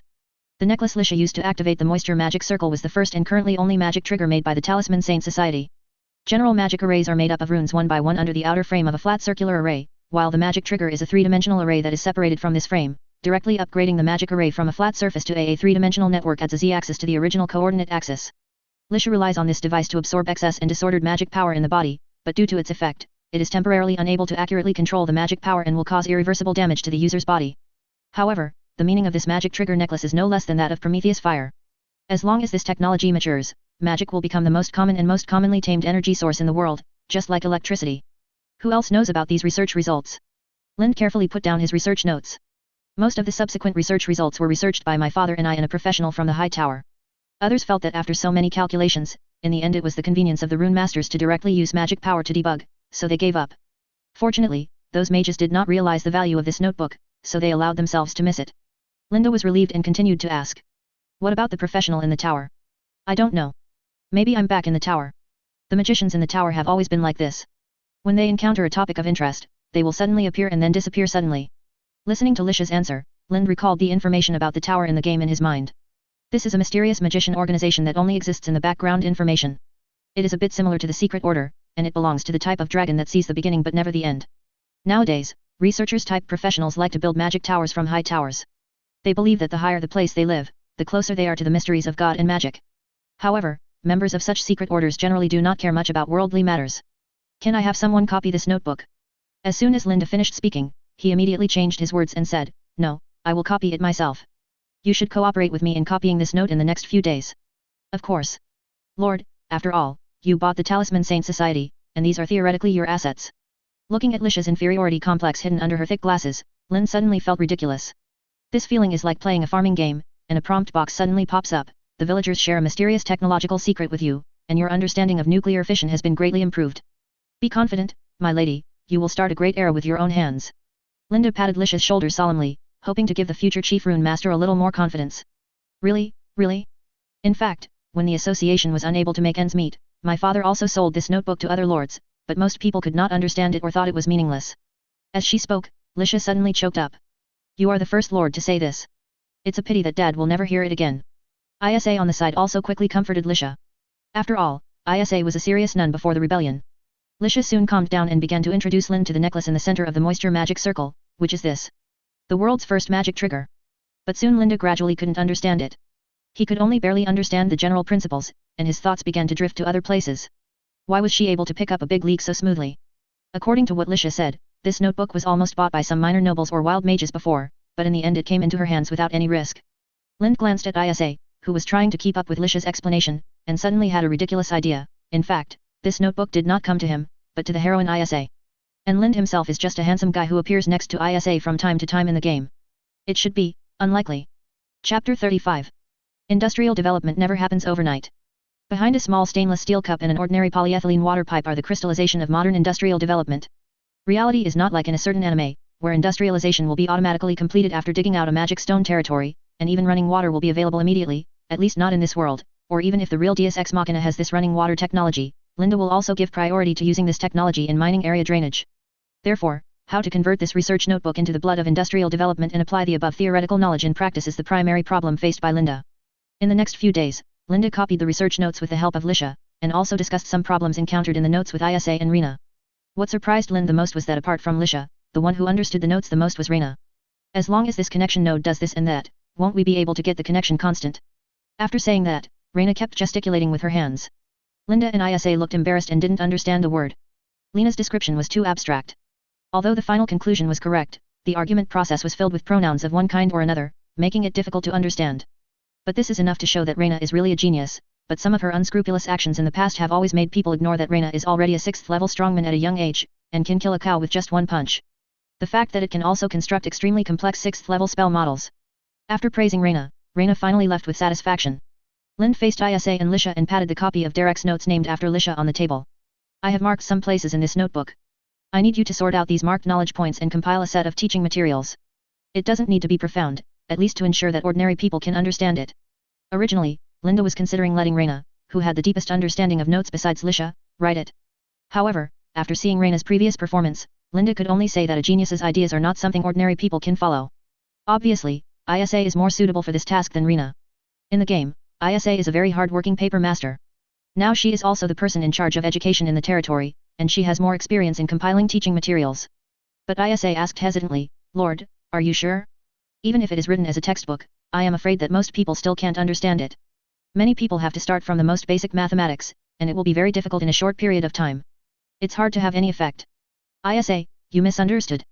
Linde explained, although I do plan to simplify the contents of this notebook and use it as a must-learn textbook for grey-collar workers, now I hope you can summarize some theorems and formulas in this notebook with Lisha. Then compile it into a teaching material and teach it to the rune craftsmen with basic knowledge in the territory. Magic should not be a weapon used by those in high positions to exploit and squeeze, but should be a tool to liberate productivity. Hearing the familiar word productivity, Isa understood something and nodded to accept the task. Lisha on the side didn't quite understand. She only thought that Linde wanted to train a large number of rune masters like herself. She didn't expect that the theorems and formulas she summarized would become common sense for every professional in the future. After arranging everything, Linde dug out the contact information and product list of Shuajin Merchant Alliance. Although it sounds cool, if you want to use the knowledge in Derek's notes for practical production, you must solve the problem of the source of magic. Where does the magic come from? The notes are not all full of formulas and theorems. In fact, a small part of them is Lisha's father complaining that the association cannot make ends meet, and most of the people are fishing in name. What caused the association to make ends meet was that Count Derek purchased magic stones, a stable source of magic power, for experiments and ran out of money.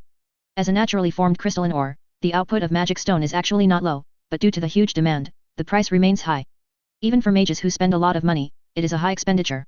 At the same time, the properties of large pieces of condensed magic stone will change, and they can absorb, restore, and store magic power on their own. Therefore, owning a semi-perpetual magic tower with magic stone as the main body is the ultimate dream of all mages. However, due to the slow recovery, it often happens that people leave the tower and one tower is passed down to 3 generations. In the process, new magic stones need to be purchased to replenish the magic power. It is precisely because of this characteristic that those schools that have completed capital accumulation early and have built semi-permanent magic towers have more resources and have intensified their efforts to collect magic stones. As a result, there are fewer and fewer magic stones circulating on the market, and ordinary professionals are increasingly it's getting harder and harder to have your own semi-magical tower. There was indeed a magic stone for sale on the Shuajin Merchant Alliance's list, but the price was so high that even Linde, who didn't feel bad about spending his fiancé copyright money, felt a lot of pressure. No wonder Earl Derek bought the magic stone and went bankrupt. Of course, it's not that it's completely unaffordable. In fact, if you just buy some for experiments, it's completely affordable depending on the territory's sugar trade. But it was still too expensive, so much so that Linde, who had been squandering the resources of the Lars family for nothing, felt his body ached. It would be great if he could have his own vein of magic stone, Linde couldn't help but think so. But how can magic stone veins be found so easily? Throughout the ages, many people have tried to find magic stones through their ability to store and absorb magic power. Unfortunately, unprocessed magic stones themselves do not respond to the mobilization of magic power from the outside. The place where magic stones appear is also very metaphysical. It may appear in areas filled with magic power, because scholars say that magic stones are easier to condense in places full of magic power, although they don't know where the magic stones come from. Places where magic power is scarce may also appear, because the scarcity of magic power in this place may be caused by the magic stone. Although the magic stone absorbs magic power very slowly, it has not yet been determined whether it will have an impact on the environment. All the right and wrong have been said, and both views have many loyal fans, and there are also records of large quantities of magic stones being produced in both places, so no one can convince the other. All in all, the distribution of the places where the magic stones were unearthed is also very random, and there is no way to refer to it. It seems that whether the magic stones can be discovered can only be attributed to the luck of the person involved. But when it comes to metaphysics and luck, Linde suddenly had an idea in his mind. Isn't there a girl of destiny in his territory? A few days later, Isa, who was still compiling textbooks and summarizing formulas, followed Linde and Reina into the mountains to prospect for minerals with a confused look on her face. Chapter 36. Can you just point to any place?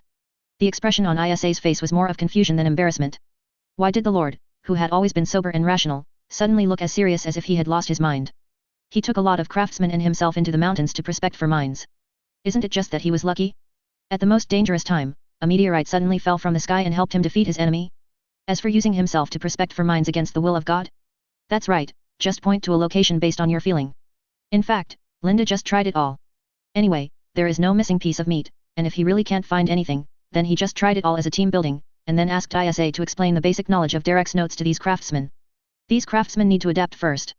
Then take that position. Isa pointed to the top of the mountain casually, not expecting to find any ore. Linde nodded and ordered his craftsmen to set up explosives for mining. Rena's knights protected everyone with lingering fear. Although after continuous practice of spending money, these craftsmen who use explosives can now say that they are very good at calculating explosives for mining, but there are still a lot of uncertainties about explosives. It is always right to be careful. The craftsmen were even more confused than Isa herself. No matter how you look at this hilltop, it doesn't look like a place where mineral deposits can be formed. Although the explosives are not precious, it is a bit too wasteful. Many craftsmen had the courage to advise Linde, saying that the top of the mountain was unlikely to have mineral deposits in terms of topography, but it would require a large amount of explosives for prospecting. They hoped that Linde would reconsider. Linde first confirmed the ideas of these craftsmen, and then still ordered to open the mine. This made Isa on the side couldn't stand it, and wanted to step forward to dissuade her, but at this time Rena suddenly interrupted and said, "It's okay even if there is no mine. Isn't it to test the power of the new explosive? And I believe in brother's judgment. Since brother thinks this place is worth a try, then he should give it a try." Following Lena's order, these Lars family craftsmen finally placed all the explosives for mining. The fuse burned out, and the expected explosion arrived as scheduled. The entire mountain forest seemed to be shaking violently. Countless birds and animals fled in overwhelming numbers. Smoke, dust, and debris came in like huge waves sweeping across the world. Fortunately, the knights were prepared and launched with the protective magic. Isa, who saw the power of explosives for the first time, could intuitively feel the power of this man-made object. Although she had heard that something that could trigger a magic-like explosion was being researched in the territory, after seeing it with her own eyes, Isa even couldn't believe that this was a power that ordinary people could do. Not excessive. After confirming that the blasting was completed, some rune craftsmen with prospecting experience came forward with tools to explore. This process was relatively slow. It was not until dusk that a crazy craftsman came over and reported loudly, "It's shipped. It's shipped. Lord, there are large veins of magic stone." At this moment, Isa, who was drinking tea, was so shocked that her water glass dropped to the ground. She actually dug out a rare vein of magic stone with a casual finger. Could it be that she was really blessed by a goddess? But when did the goddess expand the business of managing meteorites and mineral veins? It's not written in the scriptures. Could it be that she is actually the saint of the earth goddess? Should she go to the Golden Dawn Association for certification? Isa fell into deep self-doubt. Linde and Rena stood up excitedly, and Rena ignored the knight's obstruction and went directly to the vein dug by the craftsman. To be honest, Linde did not expect to succeed. I can only say that Isha is indeed the daughter of destiny, and she can really do such outrageous things. But how did Isha, who was so lucky, be replaced as a saint? Location? When he thought that there was another time traveler in the royal capital, Linde was a little worried. However, considering that he had no way to contact the other party at the moment, Linde still felt that this matter should be put on hold for the time being. Who knows what the other party's attitude towards other time travelers was? At least you have to wait until you are strong enough before you can confirm with the other party. Everyone present was extremely excited when they saw the old craftsman introducing the magic stone veins. However, because it was getting close to night and there was no way to build a mine or mine it for the time being, Linde decided to leave some people to keep vigil here while the rest returned to the territory. Make follow-up arrangements. Rena's knights consciously assumed the task of staying behind, and Linde also agreed to the request of these knights. After all, they have the strongest combat effectiveness and can be said to be loyal to Rena. A group of people went down the mountain in laughter, and in the shadows, a few long-eared rangers recorded everything and returned to the outpost of the Gog Empire. Linde's grey-white collar has been developing at the foot of the Titan Mountains for so long, and it has not attracted the attention of the elves. After all, Linde is just an ordinary one among the many lords around the Titan Mountains. What really made Linde the subject of observation by the rangers was that after the gunpowder mining experiment, the elf queen of the Gog Empire got the news somehow and took it very seriously. "My queen, today the human lord not only continued to use a tool called explosives to mine, but also successfully found a magic stone vein. It seems that one of them specifically pointed out the location of this mine, because this time there is a high-level professional among them, so I don't dare to get too close." After the ranger with long pale blonde hair reported to a shadow, a majestic female voice came from the shadow. "I understand, as we usually do with those humans, we, the Gog Empire, will take away part of the rare ores mined in the Titan Mountains." The ranger noticed that the queen's wording was a little different and asked, "As usual, 30% will be collected as a cost to maintain the environment." The ownership of the Targan Mountains is an issue left over from history. Humans and elves have been entangled. In the end, both parties compromised and reached a joint development agreement. Humans and elves each developed one side of the Targan Mountains. However, due to the numerous human forces and constant quarrels with each other, the elves were specially invited to serve as supervisors to prevent anyone from overstepping the boundaries and over-exploitation. As a reward, all resources mined by humans in the Titan Mountains need to be handed over to the elves. 30%. Although this contract is still valid among the elves, most humans have forgotten this contract due to the vicissitudes of life. Most of the covenants in the contract cannot be fully fulfilled. For example, originally, part of any resource must be handed over to the elves, or exchanged for items of equal value, but now basically only the elves with precious resources will come to collect fees. Fortunately, the power of inertia is powerful. Even if humans can no longer remember why they want to hand over the resources they have developed to the elves, generally no human lord will violate this contract that they regard as an unspoken rule. The most they can complain about is how they are known for being old-fashioned. Why are the elves so greedy? After all, the ancient empire of mankind has been split into two major kingdoms and other countries, large and small, but the Gog empire of the elves has always stood on the other side of the Titan mountains, as if it has never changed. No, this lord charges him 50%. The voice on the other side of the phantom cannot be ignored. Probably because of the high status of the ranger, she directly asked the shadow, "I understand, your lady queen, but why is this?" The elf queen on the other end did not answer directly, but said, "The lord will understand." After ending the call, elf queen Avelia collapsed on the kangoo chair and stretched. Unlike Linde's imagination, elves are not all rigid, serious, and noble. Although there is some truth in the formation of this stereotype, elves are actually very secular, and they also have other emotions such as joy, anger, sorrow, and joy. Mother, I don't understand. Is the human side really worth paying attention to? We don't even have enough rangers in the ancient forest, but we have to constantly send rangers to observe the actions of humans. It's just some people who can't even use magic. It's just a lower race that has to learn. Is there really any threat? Faced with her daughter's questions, Avelia was not impatient, but asked aloud, "Have you read the newspapers and books published by the demon clan?" The elf princess who called Avelia her mother was like a girl whose parents discovered her secret during adolescence. She blushed and looked away. Most of the newspapers and books printed by the demons were shoddy, and the content was laughable. But the elf princess still thinks there are some merits. You think that we and the demons are advanced races that are born with the ability to perceive and mobilize magic, and use magic, while humans, who can only have one professional among hundreds of people, and whose strength is not balanced, are inferior races, right? Faced with the queen's question, Her Royal Highness the Princess did not answer directly, which was equivalent to acquiescence. In this case, why should our elven country be established in a completely wild forest? The demons even had no territory at one time and could only squeeze in the eternal frozen soil in the north. Why not occupy the most fertile land in the continent? Don't you want to let humans cultivate and develop there? Of course it's because we elves respect nature more and are more favored by the god of nature, so we choose to live in forests and trees in order to better experience nature. That's just an official statement, Tia, you are my heir. You should know that the god of nature does not care whether we live in trees, just because neither sunshine nor faith is difficult. Shine into the forest. Chapter 37. At night, just as Linde was about to explain the policies of the territory to Reina as usual, he received news that there was an elf ranger outside the territory asking for a meeting. This is the first time Linde has seen this mysterious race in this world. After all, there is not much description of the elves in the original game. It mainly appears as a foreshadowing for the sequel. When Linde came to this world, the second part hasn't been released yet. Probably because the original work is set in a Japanese worldview, the elves are not as detached from things as in traditional Western fantasy works, and there are no complex branches such as tree elves and night elves. But they are not like Japanese elves who look like idiots who have not seen a man for thousands of years, or who will be sold as slaves. Linde's first impression of the elf in front of him was that he seemed to be a human being who had developed another kind of civilization. That is to say, half of the magic stone veins we discovered today need to be handed over to your country, right? Because the other party wanted too much, Linde carefully confirmed it again. Reina, who had originally regarded Linde's policy talk as a lullaby, suddenly came to her senses. She slammed the table and asked loudly, "Why? Didn't it say that the elves of the rare mineral deposits in the Titan Mountains only take 30%? The ranger said calmly, "The queen said that the lord here will understand why." At the same time, he also gave Linde a you-know look. Understand? You know nothing. What Linde hates the most is the Riddler. He just takes away half of his mineral deposits without giving any reason, and he still claims that he understands. However, the ranger immediately handed a contract to Linde. After reading the contract carefully, Linde hesitated for a while, and finally picked up a pen and signed his name on the contract. "I understand, thank your queen for me." The ranger seemed to have expected it a long time ago, without any hesitation. After collecting the contract, he left the lord's tent and disappeared. So much so that Linde wanted to save the other party and didn't have time to understand the specific attitudes of the elves.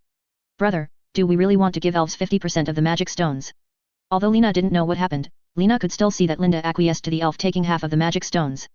Originally, it was a free mine, so 50% is 50%. And actually, we were supposed to give 30% to the elves, but we only paid 20% more. 20% is quite a lot. How much can 20% of the magic stone mine be exchanged for? After speaking, Reina stretched out her fingers to count. It was hard to imagine that this guy had been eagerly discussing the formulas and theorems in Derek's notes with Lisa Isa before. Can 20% of magic stones buy the support of elves? Linde did not act as the Riddler and directly revealed the answer to Lina. "We can't mine this large area of a euro magic stone mine alone, and we can't hold it at all. After the news gets out, life may not be very peaceful. It is estimated that many people will take advantage of this magic stone mine. The contract between the elves states that this mine will be mined jointly by us and the elves. If we attack the mine, it will be regarded as an attack on the elves' rangers, and the elves will directly intervene. Of course, those elves are not if we do come to mine, we are mainly responsible for it. The 20% is just a protection fee, and other nobles may want more than 20%. After Linde finished explaining, Reina retorted, no, who dares to take advantage of this magic stone mine while I'm here? No matter who dares to come, if you can beat me, I will fight directly. If you can't, I will tell Grandpa. Our Lars family is not vegetarian. Reina was full of momentum, with her hands on her hips and chest raised proudly. Although she was very confident and handsome, Linde, who knew Reina, always felt that this action was a bit silly. What if other Lars family members want this mine? Linde asked rhetorically. Then. Reina suddenly got stuck. Linde was right. The Lars family is still fighting the succession war. A vein of magic stone may directly affect the final direction of this war. It turns out that Linde really wants to help him fight. Win the air war. Reina. This was the first time that Linde did not call Miss Lars, but directly called Reina's name. What should we do if there are differences between the development of our territory and Archduke Lars? This is a bit like the classic your mom and I fall into the water, who do you save, but the roles are changed. Reina answered immediately without hesitation, brother, you will not harm me. I choose to believe brother and help you explain it to Grandpa. Linde was stunned. He didn't expect that he would have such a heavy weight in Linde's heart. For a moment, Linde didn't know what to say. After Reina left, Linde stared at the candlelight alone in a daze for a while, and began to seriously think about future plans. One thing that Linde did not make clear to Reina was that among the other Lars who were interested in this mine, Grand Duke Lars was included. But Reina's answer already made Linde understand what to do. Although everyone in this air war felt that Lina, Lars, who was abandoned by the royal family, was not qualified to participate, but with this magic stone vein, it was different. After the news spread, Lina had to join the heir's war. Linde tried to put himself in someone else's shoes. What would he do if he were Archduke Lars? The answer is obvious, that is to confiscate this mineral vein to the Lars family and put it directly under their own jurisdiction. Firstly, it can expand the strength of the family, and secondly, it can protect Reina from becoming the object of contention in the air war or being directly involved in the war. As for the grey-collar workers, Archduke Lars might just send someone else to manage them, and Linde would most likely be sidelined or used as a dog for Archduke Lars. No matter which ending Linde cannot accept, from a political point of view, the elves on the other side of the Titan Mountains are far more trustworthy than the Archduke Lars who can remotely control the grey-white collar at any time. The list of Grand Duke Lars's informants in the territory that he had compiled before finally came in handy. Linde called Lila over, who was working overtime because of the discovery of the magic stone veins. Those Grand Duke Lars informants were all take control. Of course, it's not really control, but the information they send out must be reviewed, and no information about the magic stone veins can be revealed.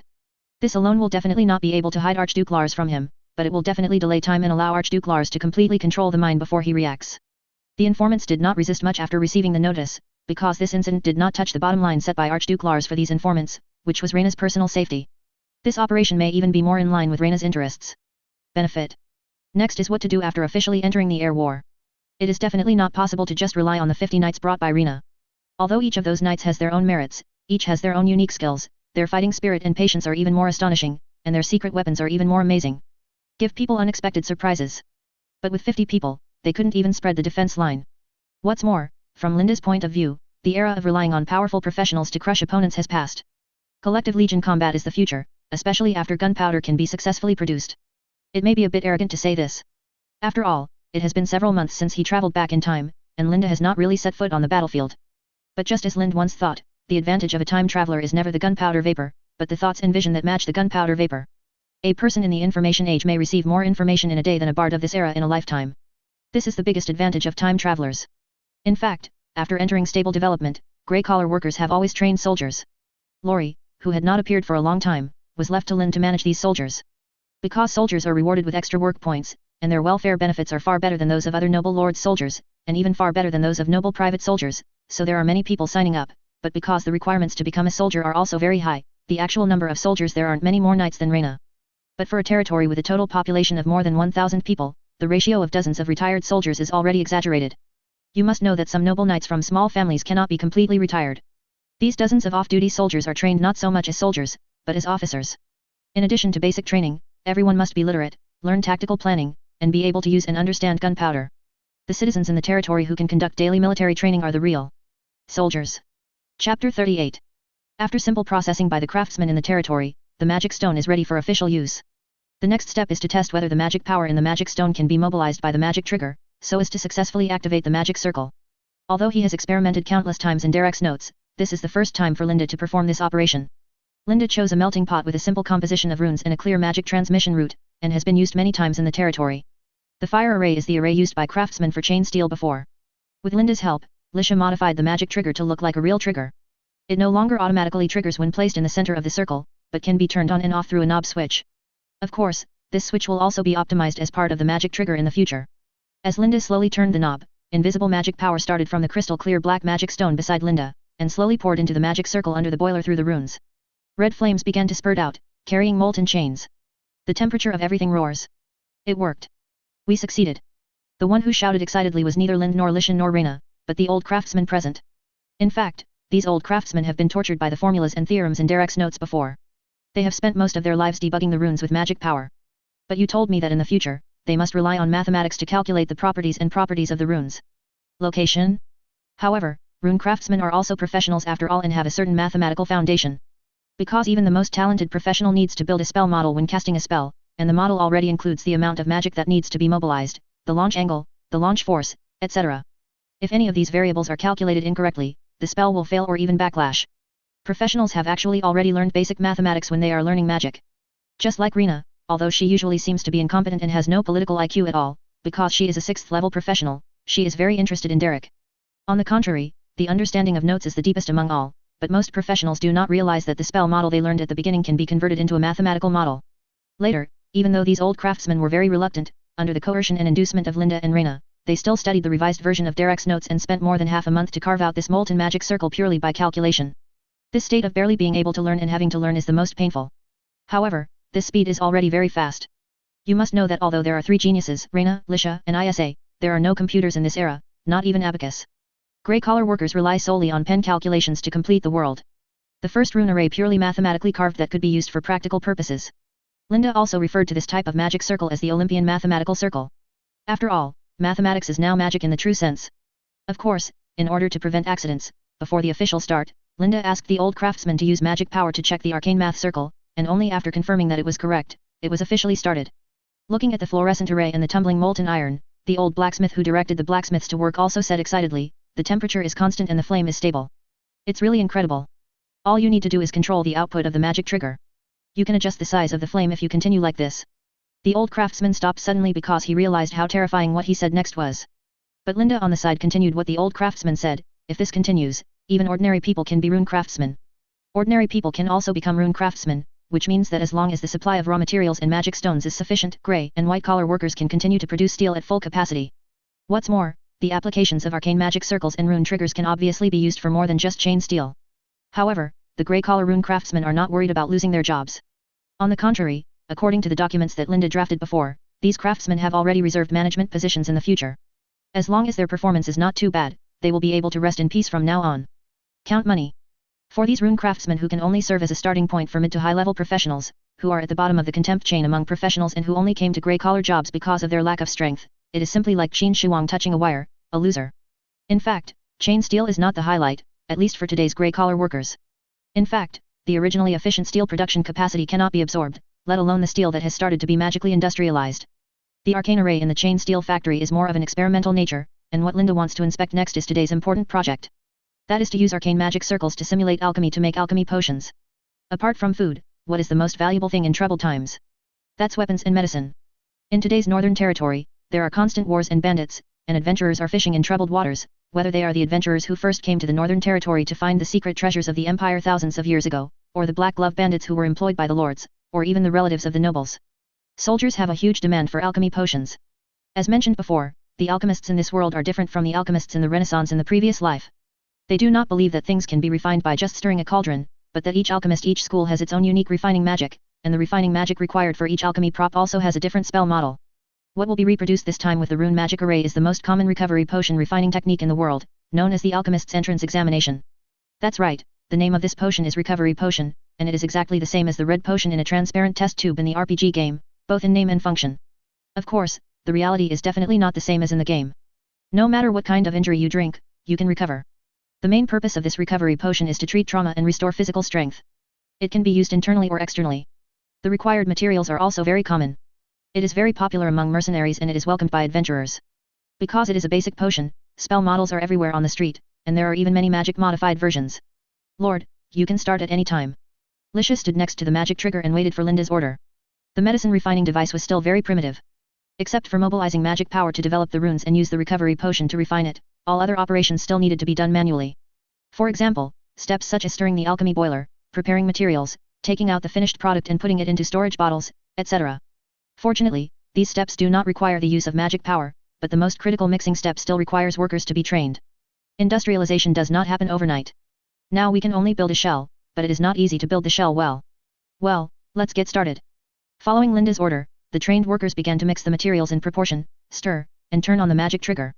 After a series of processes, a box of recovery potion was released. Isa opened a bottle of recovery potion, smelled it and praised, the color is full and the smell is okay. Then he opened a few bottles of recovery potion, and after going through the same action, he sighed, Lord, I don't know how to describe it. If the alchemy teacher of the academy were to evaluate it, he would definitely say that this is standard and cannot be repeated. It's a standard recovery potion, it's like it was taken directly from a textbook. The most terrifying thing is that the properties of these recovery potions are almost identical, as if these potions were all made by a completely tireless puppet who only repeats the same spell.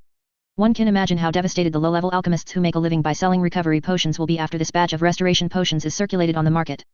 But Linde didn't care. If it collapsed, it would be fine. If it collapsed, he would come to work in grey-collar jobs, because the newly built factories were constantly recruiting people, and the territory was in the same crisis as before. The labor force was about to be insufficient. You must know that it is not busy farming yet. When the farming season gets busy, there will be even more manpower shortages. Even those unemployed alchemists who are industrious and indifferent are still perfect human computers, providing computing power for future research and dismantling of runes. Chapter 39.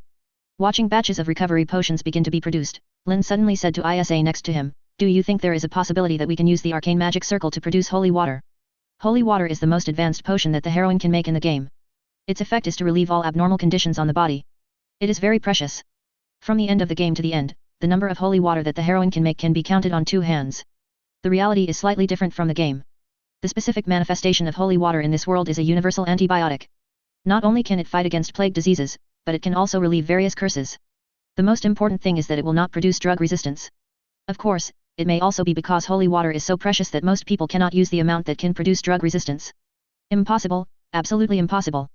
Isa shook her head crazily and explained, Lord, the formation of holy water requires not only magic power, but also the power of faith. Otherwise, the Holy See will not directly disclose the formula of holy water and the magic of making alchemy. The masters have already started refining holy water on a large scale. After that, Isa's eyes suddenly dimmed. After all, Isa now has lost the power of faith. Originally, Isa might be able to refine a bottle of holy water in a month or 2, but now Isa actually can't even summon a holy light. Very difficult. Linde did not directly refute Isa's words. Instead, he walked to an idle mixing table in the factory and began to grab the alchemy materials for making holy water. Then he used the skills of the heroine, Isa, inherited from the game save file. Start building the spell model. Strictly speaking, the magic of refining holy water is not alchemy, but divine magic. A soft holy light was projected from the void above Linde's head, and shone on the bag filled with materials in Linde's hand. In a transparent bottle. Under the irradiation of the holy light, the materials in the bottle began to melt and fuse, and finally turned into a bottle of transparent liquid that exuded a clear light. Damn it, brother, you can actually use magic, that's amazing. Reina seemed to be very happy and clapped her hands, while Linde was speechless. It seemed that he didn't use these skills at all, so much so that he almost forgot that he was actually a professional who inherited a perfect archive. After all, the skills of the original heroine seemed to be of little use to territory construction. During the whole process, Isa and Lisha stared at Linde in shock, especially Isa. This was the first time that Linde saw Isa's jaw drop to the ground in shock. This was the first time that the chosen heroine such a gaffe once. Lord, are you such a devout believer in the goddess? Why didn't you tell me earlier? The stronger a person's faith is, the faster the process of making holy water will be. Even for the most devout priest in the capital, making a bottle of holy water requires 2 to 3 weeks of constant infusion of faith every day. But Linde spent less than 3 minutes rubbing a bottle of holy water in front of everyone. Even if the Pope comes today, he may have to doubt his life. Even if Linde was a girl, the Pope would have to kneel down and beg Linde to become a saint when he saw it. But it's a pity that Linde is a man. No, I'm afraid that ordinary saints can no longer express Linde's identity. Isa feels that the Pope will directly let Linde become a human god and directly become the incarnation of the goddess walking in the world. Those popes and cardinals would even consider the gender of a saint so rigidly. Who says that men can't be saints? After all, the goddess has not performed a miracle for a long time, and a person who can rub his hands with holy water in 3 minutes can be said to be a walking miracle. Linde also scratched his head. The performance of the refining of holy water in the game is the extremely long CD time based on the number of days in the game. However, the refining process is very fast. After all, the player cannot be left without work 24 hours a day. Just stay in front of the screen and refine the medicine, right? This is a normal change for gameplay reasons. Unexpectedly, the skills that Linde inherited after time travel were perfectly restored in this aspect. Therefore, although Linde could rub a bottle of holy water in 3 minutes, he was actually unable to use this skill for the next month. But this is scary enough. If the Holy See finds out, not to mention Reina, even Archduke Lars will not be able to protect Linde. After all, rubbing holy water with hands is a skill that can only be mastered by the saint appointed by God in legend. The legendary saint used her hands to rub a bottle of holy water in a few minutes and saved her followers. But the legend also clearly states that the saint is the messenger of God and is as female as the goddess. Thinking of this, Isha couldn't help but stare at Linde's lower body. Feeling a chill in her crotch, Linde subconsciously tightened her legs. When she followed her gaze, Isha had already looked away, which made Linde feel there was a moment of confusion. After temporarily dismissing the surrounding workers who didn't know what was going on, Linde said to Isa, "Unfortunately, I am only a casual believer of the goddess of light. Even strictly speaking, I am not a believer of the goddess of light. These few I don't go to any of the monthly prayers and masses, and I don't believe in any god." Isa felt that her worldview had collapsed. An unbeliever actually rubbed the holy light with his hands and refined it into a bottle of holy water. To be honest, Isa feels that she is more willing to believe that the Lord is actually the descendant of the goddess left in the world, or even the illegitimate son of the goddess, but he does not know it, or that Linde is simply a saint disguised as a man. This is even more satisfying. Isha accepts. Then Linde made an even more shocking statement. "How about we try to use the arcane magic circle to build my spell model and see if the magic stone can refine holy water?" "No. Absolutely not." Before Linde could finish his words, he was rudely interrupted by Isa. His violent aura even made Reina startle, and Lisha hid directly behind Linde. Isa was stunned after seeing everyone's reaction. After taking a deep breath, she apologized, "I'm sorry, Lord, I just feel that doing this is not only blasphemy to the goddess, but also something terrible may happen." Linde was actually shocked. Unlike the relaxed atmosphere in the game, Isa in this world line had actually killed people with her own hands. But Linde can also understand. After all, there are gods in this world, and Isa is a saint appointed by the goddess. Using inorganic objects to cast divine spells may even the most extreme cultists think it is too blasphemous. This already touches on the root of faith. Brother, let's forget it. Even Reina knows what this means, which shows how serious the matter is. I can pretend that I don't know about this experiment, but I must know what the result of this experiment is. Linde was surprisingly strong this time.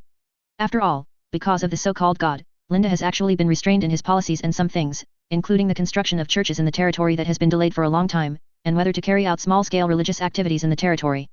Reform. These seemingly unimportant places that do not affect production are precisely the most dangerous places. Whether to replace the old faith with a new one will be directly related to what the future territory will look like and how to deal with the relationship with the Holy See in the future. Isa, don't you want to know whether the goddess you have always believed in can still respond to her believers? Linde looked at Isa. After long-term contact, Linde knew that Isa in this world line was not a rigid person. He did not dare to do this experiment just because the proposal was a bit hasty. His long-term belief made Isa unable to do anything. Just accept something so blasphemous. Isa looked at the holy water in Linde's hand. If the goddess can really answer the prayers of believers, then why does she still let these devout believers suffer? Isa thinks that she is more pious than most priests and believers, but why is the power of the holy light getting farther and farther away from her? The farther? What is most incomprehensible to Isa is that Lord Linde has no faith at all, but he can rub the holy light with his hands. In fact, during the conversation in the tent, Isa had already realized that many of Linde's thoughts did not involve gods at all, and even thought based on the premise that gods do not exist. Such a person has the ability to rub holy water with your hands in minutes. But Isa still couldn't convince herself. After all, long-standing beliefs cannot be abandoned easily. In the end, Isa reluctantly found a reason for herself, since even people like the Lord who are suspected of being the illegitimate son of the goddess don't care about this kind of experiment, why should I be afraid as a person abandoned by the goddess? Isha, who arbitrarily listed Linde as the goddess's illegitimate son, finally made up her mind and said to Linde, "Lord, let's start the experiment. I will help you convert the spell model into an arcane magic circle." Different from Isa, although Reina and Lisha are a little scared, they are more curious, and they don't think as much as Isa. Reina even feels that even if the brothers think so, they can still rub their hands with the holy light. Doesn't that mean that the goddess has no objection? If the goddess has no objection, then naturally I have no objection. Therefore, the dismantling work of the spell model quickly began in top secret. Even Lisha lamented that the spell model used by Linde from the game archive was exquisite in structure, and the algorithm was even more incredible. It seemed that it was not something that a human could come up with, but was produced by a superbrain with terrifying computing power. The spell model was almost it can be seamlessly converted into a mathematical model, and then this mathematical model can be directly turned into an arcane magic circle. The whole process is smooth, as if the spell was originally converted from the arcana magic circle. The amount of calculations that were originally expected to take weeks or even longer to complete were completed within a few days. In a hidden corner of the grey-white collar, a place where no detection spell could be found, Reina's knights dispersed one after another to be on guard, and even Reina personally sat on guard, waiting for Linde to activate the magic trigger. As Linde turned the knob, the familiar steps began. Invisible magic flowed to the magic circle through the runes, and the arcane magic circle began to work. Isa's mood was very complicated. This was the first time she hoped that the research and experiments in the territory would fail. But as a ray of holy light fell in the void above the magic circle, and the raw materials in the transparent bottle began to dissolve, Isa knew that her hope was lost. After closing the magic circle, Linde picked up the bottle of holy water and looked at everyone. Rina, Isa, and Lisha all had expressions of shock or horror. It was impossible for them to have faith, and they were inorganic objects that were not even human beings. They really made holy water with just magic power. Then Linde repeated the production process several times with this arcane magic circle. The subtle thing is that although this arcane magic circle has the same real-time CD duration as Linde, it only needs to change the output power to cheat past the system and continue production. This is almost the same as not having a skill CD. As long as there are enough magic stones, the unlimited firepower mode can be turned on by producing holy water. I'm afraid the power of faith is not a necessary condition for making holy water. Linde expressed his conclusion and looked at Isa, whose eyes were already blank. Even the power of faith may not be a necessary condition to use and perform divine magic. Before Linde could continue, Isa said in a trembling voice, "The god is dead." Calm down, Isa, this only shows that using divine magic or making holy water does not necessarily require belief in the goddess. Linde doesn't think this means that the goddess is dead. After all, the background introduction of the game clearly states that the goddess has chosen the heroine as her spokesperson, which means that no matter what the goddess's current state is, she at least has the ability to interfere. Of the human world? No. Isa retorted from an angle that Linde had never thought of. The moment humans can perform divine magic without the need for gods, gods are already dead. Chapter 40. In the huge and vast Titan Mountains, there are actually many retail investors who hid in the mountains to escape exploitation by the nobles, which are commonly known as savages. Because there is really little oil and water, and the folk customs are fierce, many savages are bandits with their faces covered, so the nobles under the Titan Mountains are almost too lazy to care. Anyway, these savages just pay taxes honestly when they go down the mountain to trade. Of course, because the cost of tracking down the savages for tax evasion is huge, they basically only need to pay some protection fees, and the nobles will not pursue the existence of the savages too much. Dulce is such a wild man. Because the sanitary conditions in the mountains and forests were very poor, Darcy's mother passed away after giving birth to him. When Darcy was 8 years old, his father gambled away all his money and ran away while selling goods in the mountains, leaving only Darcy. She lives with her sister who is bedridden for a long time. Why are you stunned? Get out of here quickly. One of the robbers kicked Darcy on the butt, causing Darcy to fall so hard that the robbers nearby burst into laughter. Because of the years of war in the north, more and more people are fleeing into the mountains to become savages, but more and more people choose to become bandits. Originally, the refugee savages could still compete with these bandits, but I don't know since then. Not only did these bandits have a lot of sophisticated equipment, they even had professionals standing guard. The village where Darcy was located was attacked. Because there was a second-level mage in the bandit team, everyone in the village was captured with almost no effort, including Darcy and his sister. With her hands tied, Darcy struggled to get up, but immediately tripped and fell into the mud. Be gentle, this man might be the Earl's brother-in-law in the future. As soon as these words came out, the robbers laughed even more happily. Then if we get rid of that woman, does that mean we get the Earl's wife? The robbers were discussing without any burden. Although they were black gloves, their relationship with the nobles was not that deep. They were disposable items that could be discarded at any time. A second-level professional mage in the team said, "It's a good idea. This kind of woman can only pass the time for the Earl, but she won't be on the stage." But after the mage finished speaking, he licked his lips, as if he was really thinking about the opinion of the robber in front. Darcy struggled to get up from the mud again, her fists tied behind her were clenched, and her eyes were bloodshot. Although Darcy really wanted to kick these robbers in the face, the strength gap between the two sides was too big. Although Darcy, who inherited her father's hunting skills and physique, is only 14 years old, she is already the best hunter in the village. She has a clear mind and dexterous hands, and can pick up all kinds of traps at her fingertips. With a family-heard bow and arrow, she can play games with jackals and brown bears in the mountains and forests. But these are meaningless in the face of the better equipment of the bandits. Even if Darcy can shoot the areas where the bandits are not wearing armor, other villagers cannot. Those hatchets used for chopping wood can only barely scratch the bandits. The leather armor cannot cause substantial damage at all. Moreover, there were professionals among the robbers. After 2 fireballs, the villagers were so distraught that they fled in all directions. This is the almost innate fear that ordinary people have towards professionals. Even Darcy's feet went weak when he saw the big fireball. In this way, Darcy was captured by these bandits. The huge gap in strength made Darcy completely despair. As the words of the group of robbers became more and more dirty, Darcy's fists became tighter and tighter, and the bloodshot eyes continued to increase, but Darcy had no choice. The villagers walking slowly on the road even being directly killed by this group of bandits, Darcy believed that if he made any move, these bandits would immediately chop him down mercilessly. The robbers got excited and immediately pulled Dulce's tied sister off the horse, carried her on their shoulders and headed towards the depths of the woods. Darcy kept praying in her heart, asking the goddess to save herself, but just as Darcy expected, her prayers did not receive any response. Yes, How can a person who only prays every day and has never worshipped the goddess get a response from God? Darcy laughed herself. I am afraid that the goddess will only respond to those noblemen who throw gold coins into the donation box. Seeing those robbers carrying her already furious sister while slapping her buttocks and letting out bursts of lewd laughter, Darcy clenched her fists and was ready for a final desperate fight. Even if it had no effect, at least it would make those robbers laugh. Like a robber, he tastes what it feels like for a dog to eat shit. But at this moment, it seemed that the goddess really answered Darcy's previous prayer. The bandits walking in front suddenly started shouting, "Enemy attack! Enemy attack!" Before the robbers and prisoners behind could react, deafening explosions suddenly sounded. Darcy could feel the terrifying heat and sound waves just by standing behind them. Is this magic? Or is it a miracle?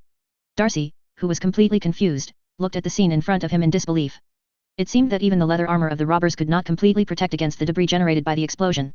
The robbers who were hit by the debris directly fell to the ground and screamed in pain. This was already considered lucky. A few unlucky ones were directly hit by the explosion and died on the spot before they could react.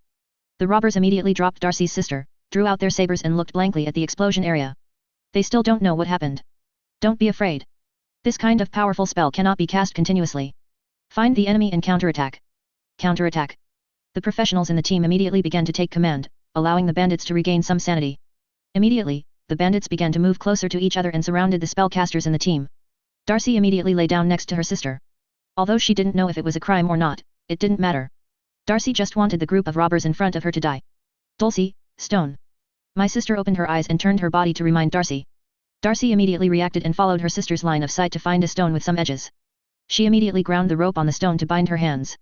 Although the first wave of explosion magic looked very strong, Darcy felt that the fighting power of both sides was at least 50-50. Darcy had experienced the strength of this group of bandits. He had just experienced the explosion and could immediately form a formation to protect the caster. If you look at it, you will know that the other party is not an ordinary robber. Even among the bandit gangs in the Titan Mountains, the military quality of this group of bandits is definitely among the best. Even just by being able to obey orders, they have already caught up with many noble private soldiers. Chapter 41. As if to confirm what the professional bandits said, after another round of bombing, the seemingly endless explosions finally stopped. The robbers breathed a sigh of relief, and the professionals also began to build spell models to prepare for counterattack. You feel so good, right? Then it's my turn. The bandit professional laughed at the opponent's ignorance and lack of actual combat experience, and mocked him while building a spell model. With an explosion of this intensity, it was obvious that the opponent was a team composed mainly of spellcasters. Although they did not know which force it was, it could be seen that the opponent was very inexperienced and might be a newcomer to the Titan Mountain range.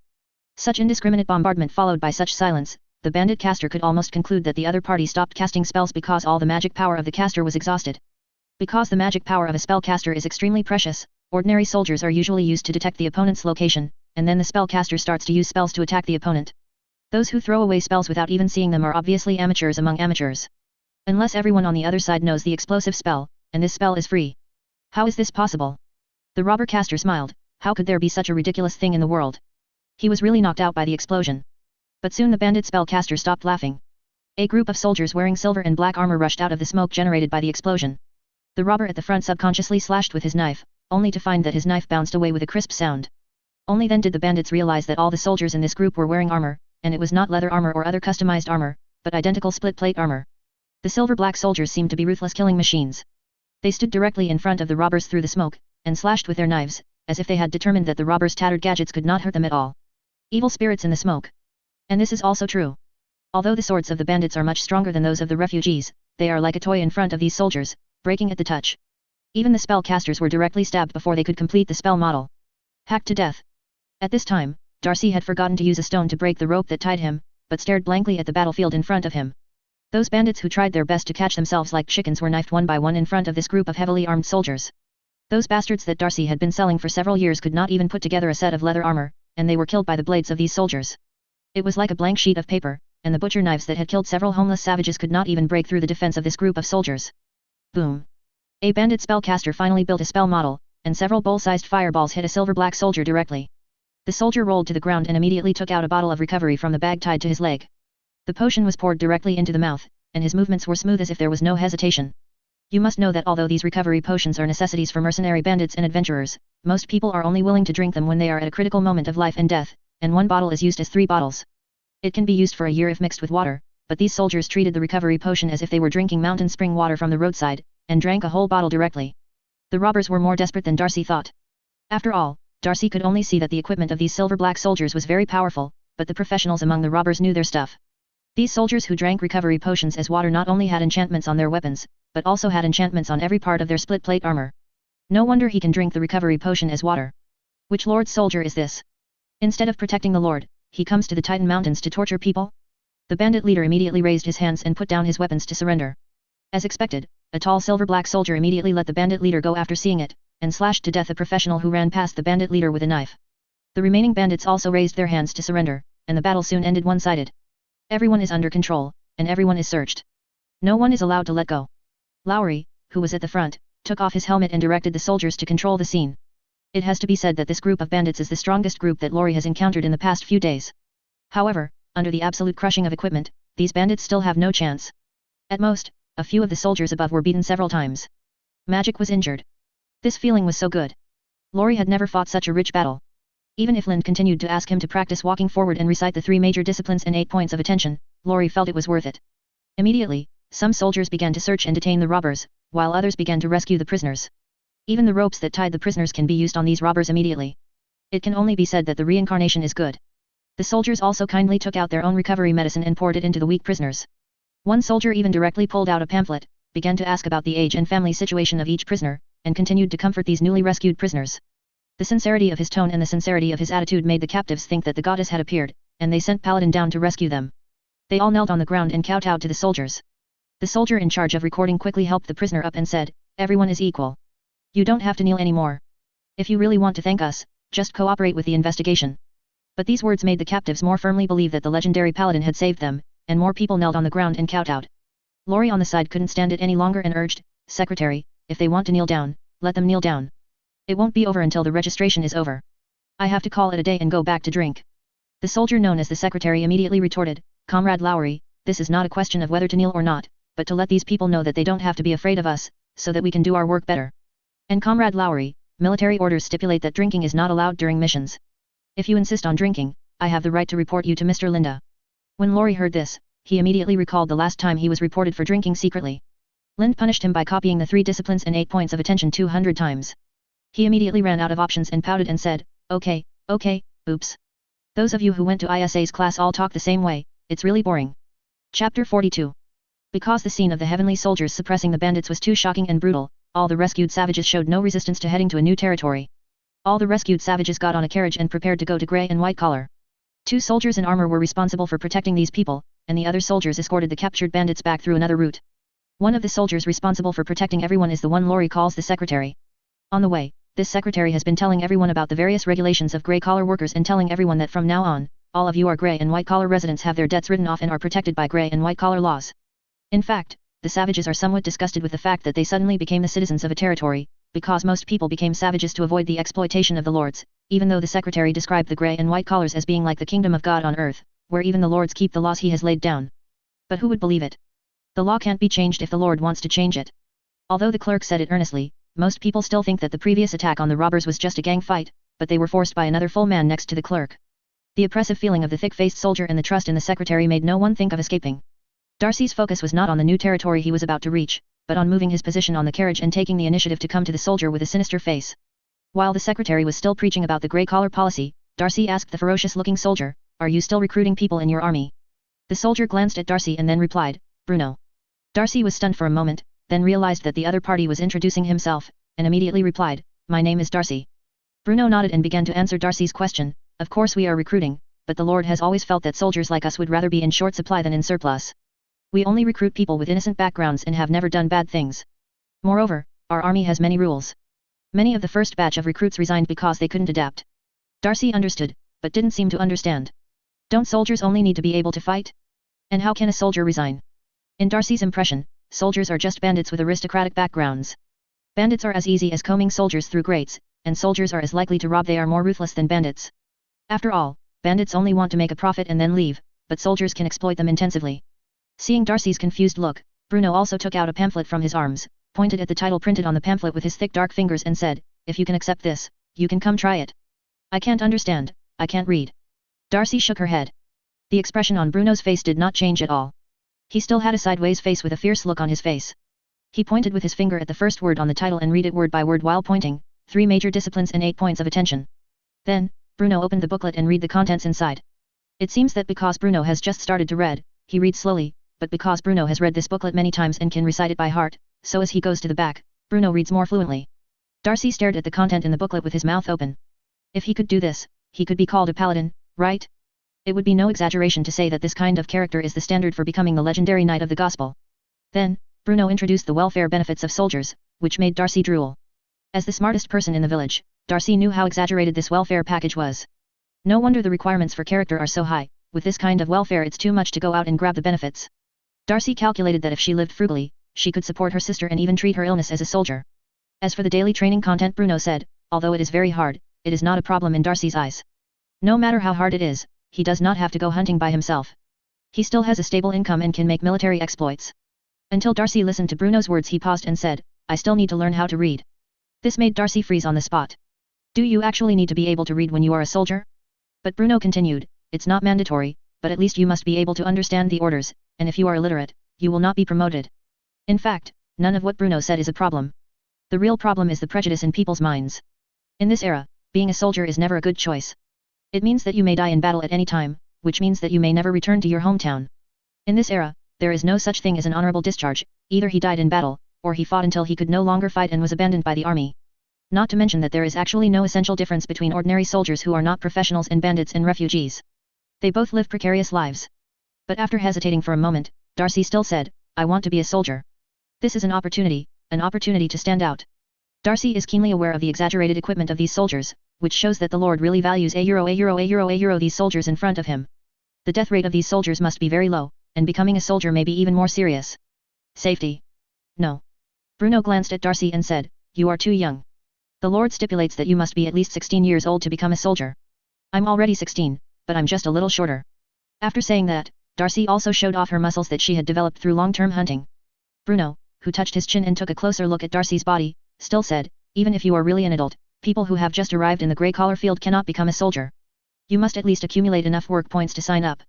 Darcy glanced at the secretary who was preaching about the system, and began to think distressfully. Suddenly, Darcy seemed to have thought of something, and asked Bruno, why do your lords want us barbarians to become subjects? Bruno really knew, because before every mission, Linde would emphasize what they were fighting for. In order to increase the population of the territory, the Lord has said that the current population of the territory is far from enough. Let us persuade the savages in the mountains to come down. Then why not just issue a reward to catch the savages? As soon as Darcy blurted it out, he realized that he had asked a stupid question. How could a lord who could write about those careful and disciplined people use this method to expand the population? It is indeed much more convenient to directly issue a reward order, but 90% of the people will do the same as before. Those bandits also use the simplest and crudest methods to arrest people. But Bruno simply responded, the Lord said, let's just treat it as military training. I know many savage villages. I can lead Lord to find them. If I can persuade them all to join grey-collar workers, can I earn work points? Looking at the excited Darcy, Bruno still had that fierce expression, nodded and said, of course it's okay. Chapter 43. In the royal capital, countless people are crowding on both sides of the King's Avenue, completely ignoring the stench of overnight swill and excrement on the ground and around them, waving their hats and shouting enthusiastically, welcoming a carriage slowly drive by. In the carriage, Prime Minister Kotick opened the window and waved to the crowd of onlookers. Many people even fainted with excitement when they saw Kotick waving to them. After the carriage reached the end of the journey, behind the Magic Academy in the royal capital, Kotick slowly walked out of the carriage, surrounded by everyone, and the orchestra that had been waiting for a long time began to play cheerful and exciting music at the right time. And Kotick started his speech directly in this environment. I can feel that this visit to the demons in the north is the greatest trip in my life. I once said that I would solve the problems in the north, and now, I have definitely done it. The surrounding students and nobles burst into fierce applause. I think this is just the beginning of a greater solution that brings peace to the entire kingdom. Last month, as the Prime Minister of the kingdom, I had a meeting with the Demon King of the Demon tribe.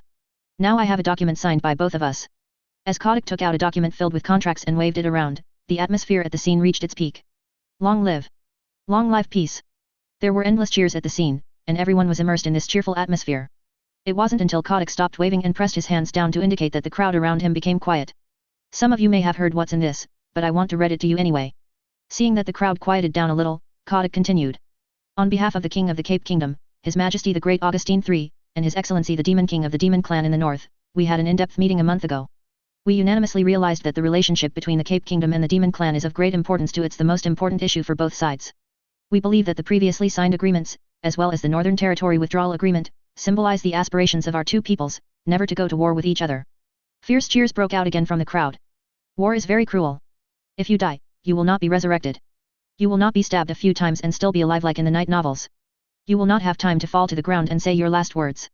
Kotick clenched his fists with both hands and said excitedly, the enemy is not a criminal who has a deep hatred for you, but a farmer, a stonemason, a shoe repairman, an ordinary person like you. Every time he swings the butcher knife, he brings there is only the pain of the mother, the lamentations of the wife and children, and the grinning smiles of those with vested interests. Obviously, this vested interest refers to the Lars family. You are talking nonsense. 2 civilian students from the north stood up and reprimanded loudly, the demons are not innocent. They plundered our land, invaded our families, and massacred our ethnic groups. Why don't we have deep hatred? We on the battlefield, I just wish I could kill 2 more to be buried with you.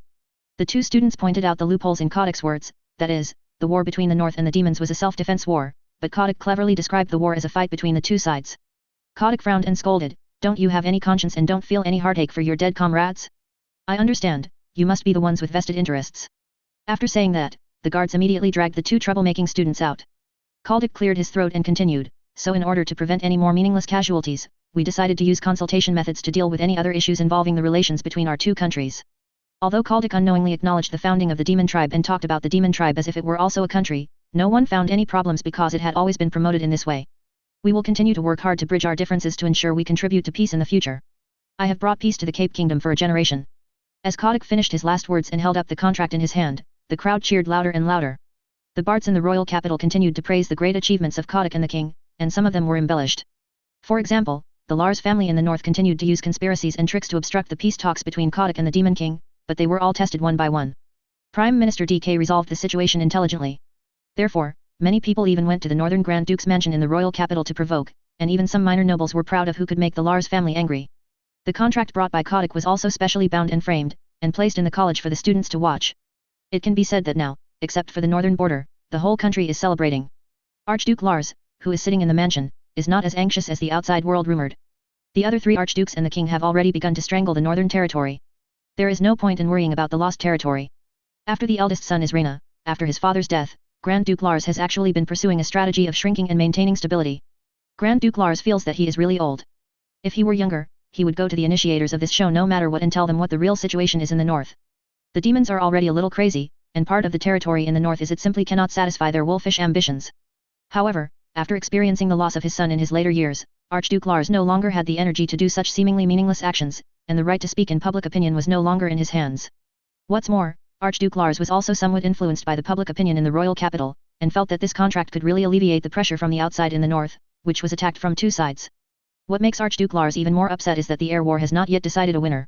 Now Grand Duke Lars is more like a twilight old man. He no longer cares about the external situation and only hopes to quickly find a suitable heir within himself.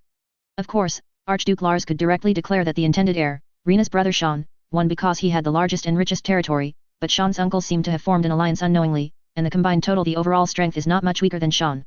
What's more, Sean's territory is already the richest. Such a forced decision cannot convince the public at all. Lars is a big family. Grand Duke Lars has the greatest power, but it does not mean that he is the one and only one within the family. If he does not show enough prestige and evidence, forcibly promoting Sean to the position of heir will only bring disaster. This is not the most difficult part for Grand Duke Lars. Among the letters sent from various lords in the north and various heir candidates, Grand Duke Lars finally discovered something that he had ignored before.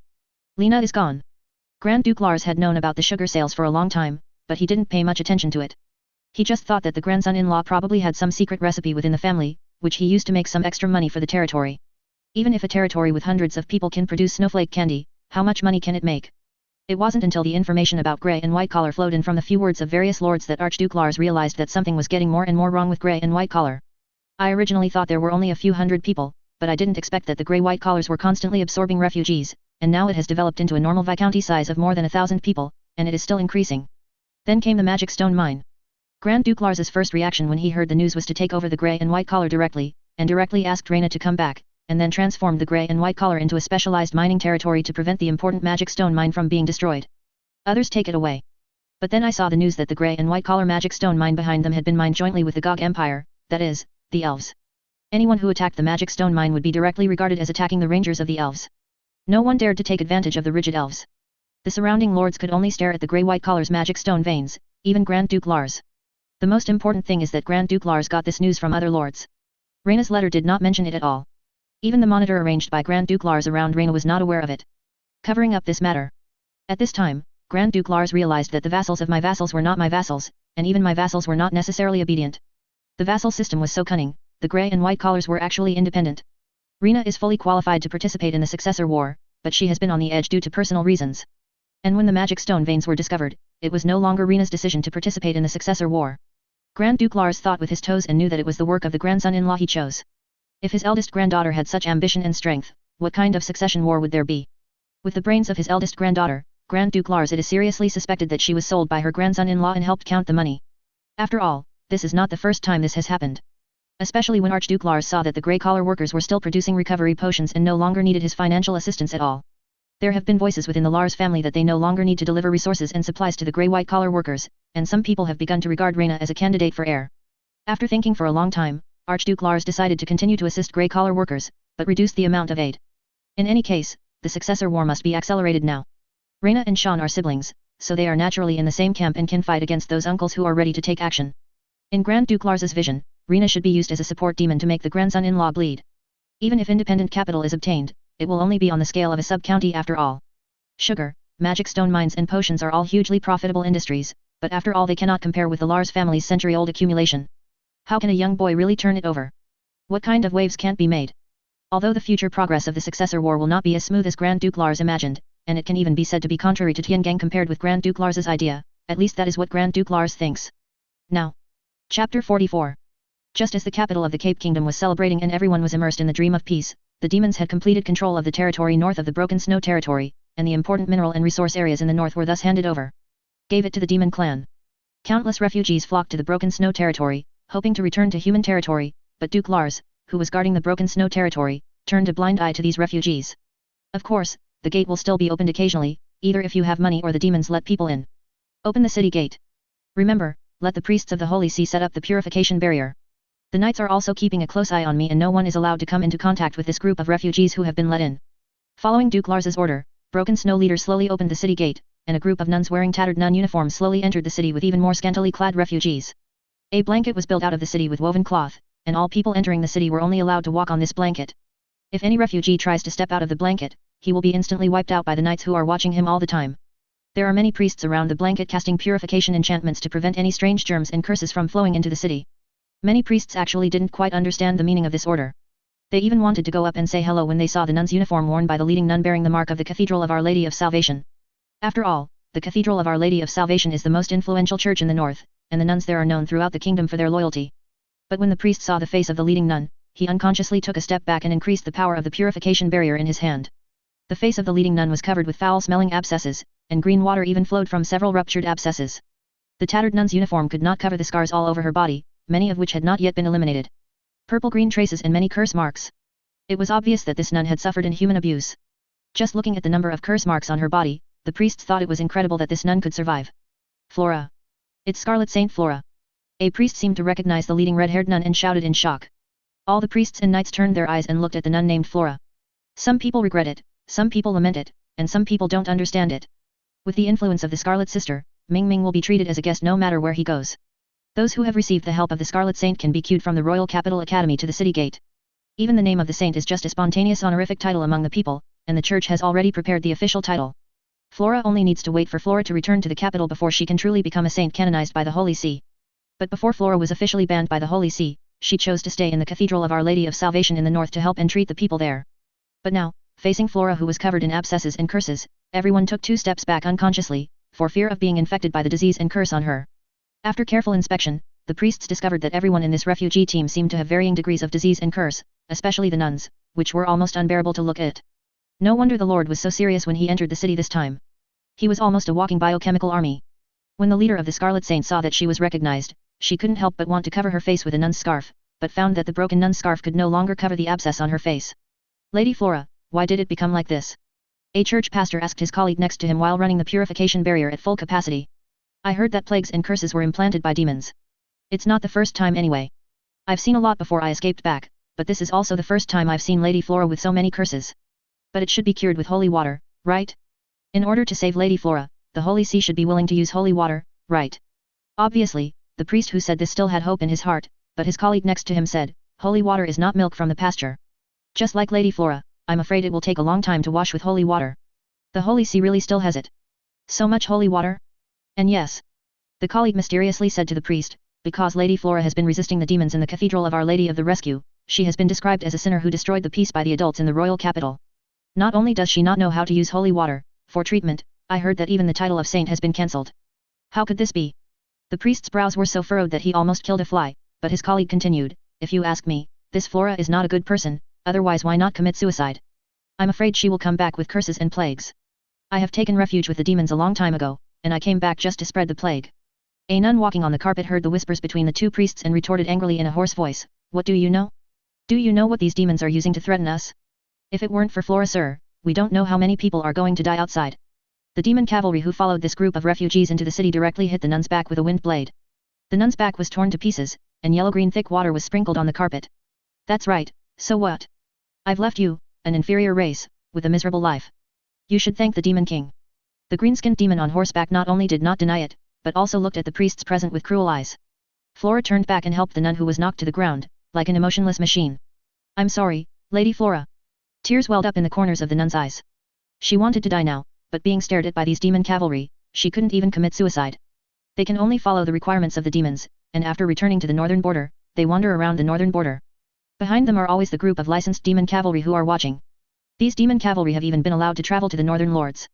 Get supplies everywhere. When did this world become so magical? A group of demon cavalry can spread plague wantonly within the enemy and still obtain supplies? It's okay, let's go.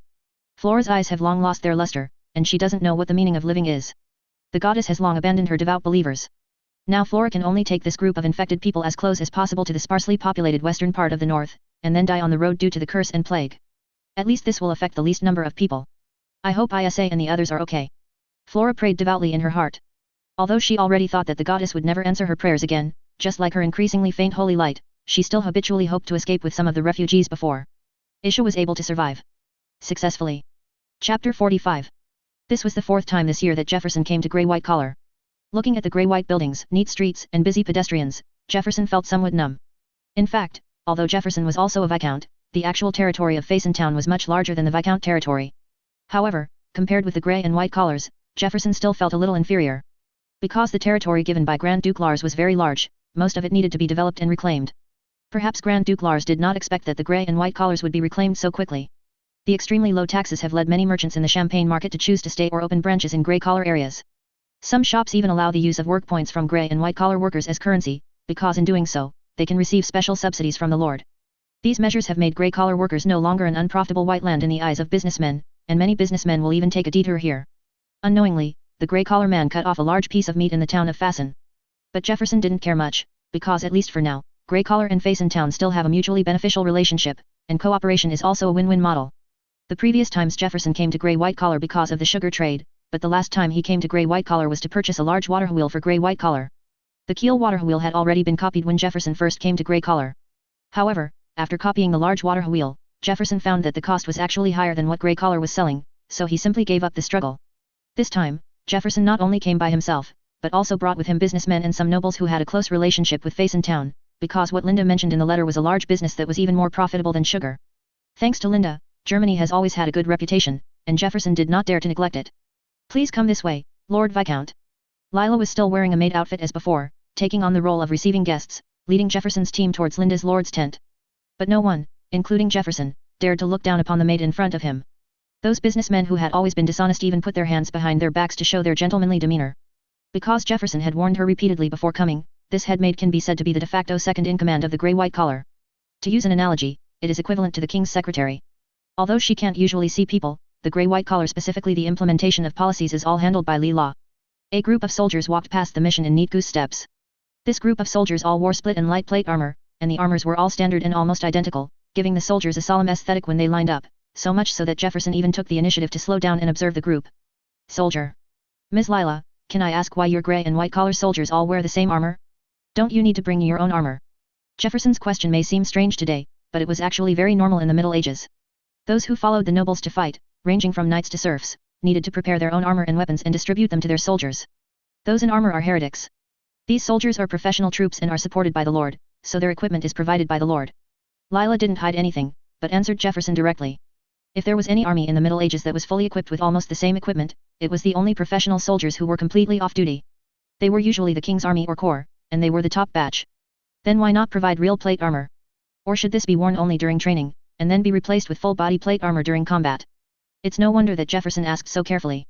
The territory upstream was training professional soldiers, and the territory downstream would inevitably be nervous no matter how good the relationship was. The Lord said that the main task of the soldiers now is to go into the mountains and suppress bandits. It would be a bit inconvenient to wear full armor when climbing mountains, so they changed to split plate armor like this to reduce weight. Lila answered very cleverly, and Jefferson nodded. In fact, in addition to this reason, the main reason is to facilitate repair and replacement. However, as mentioned above, most of the nobles' recruitment is for the militia nobles to bring their own armor. Therefore, plate armor that focuses on personal defense and does not care about applicability is the mainstream in today's world. They are all enchanted weapons. A knowledgeable businessman in the team took a breath of cold air.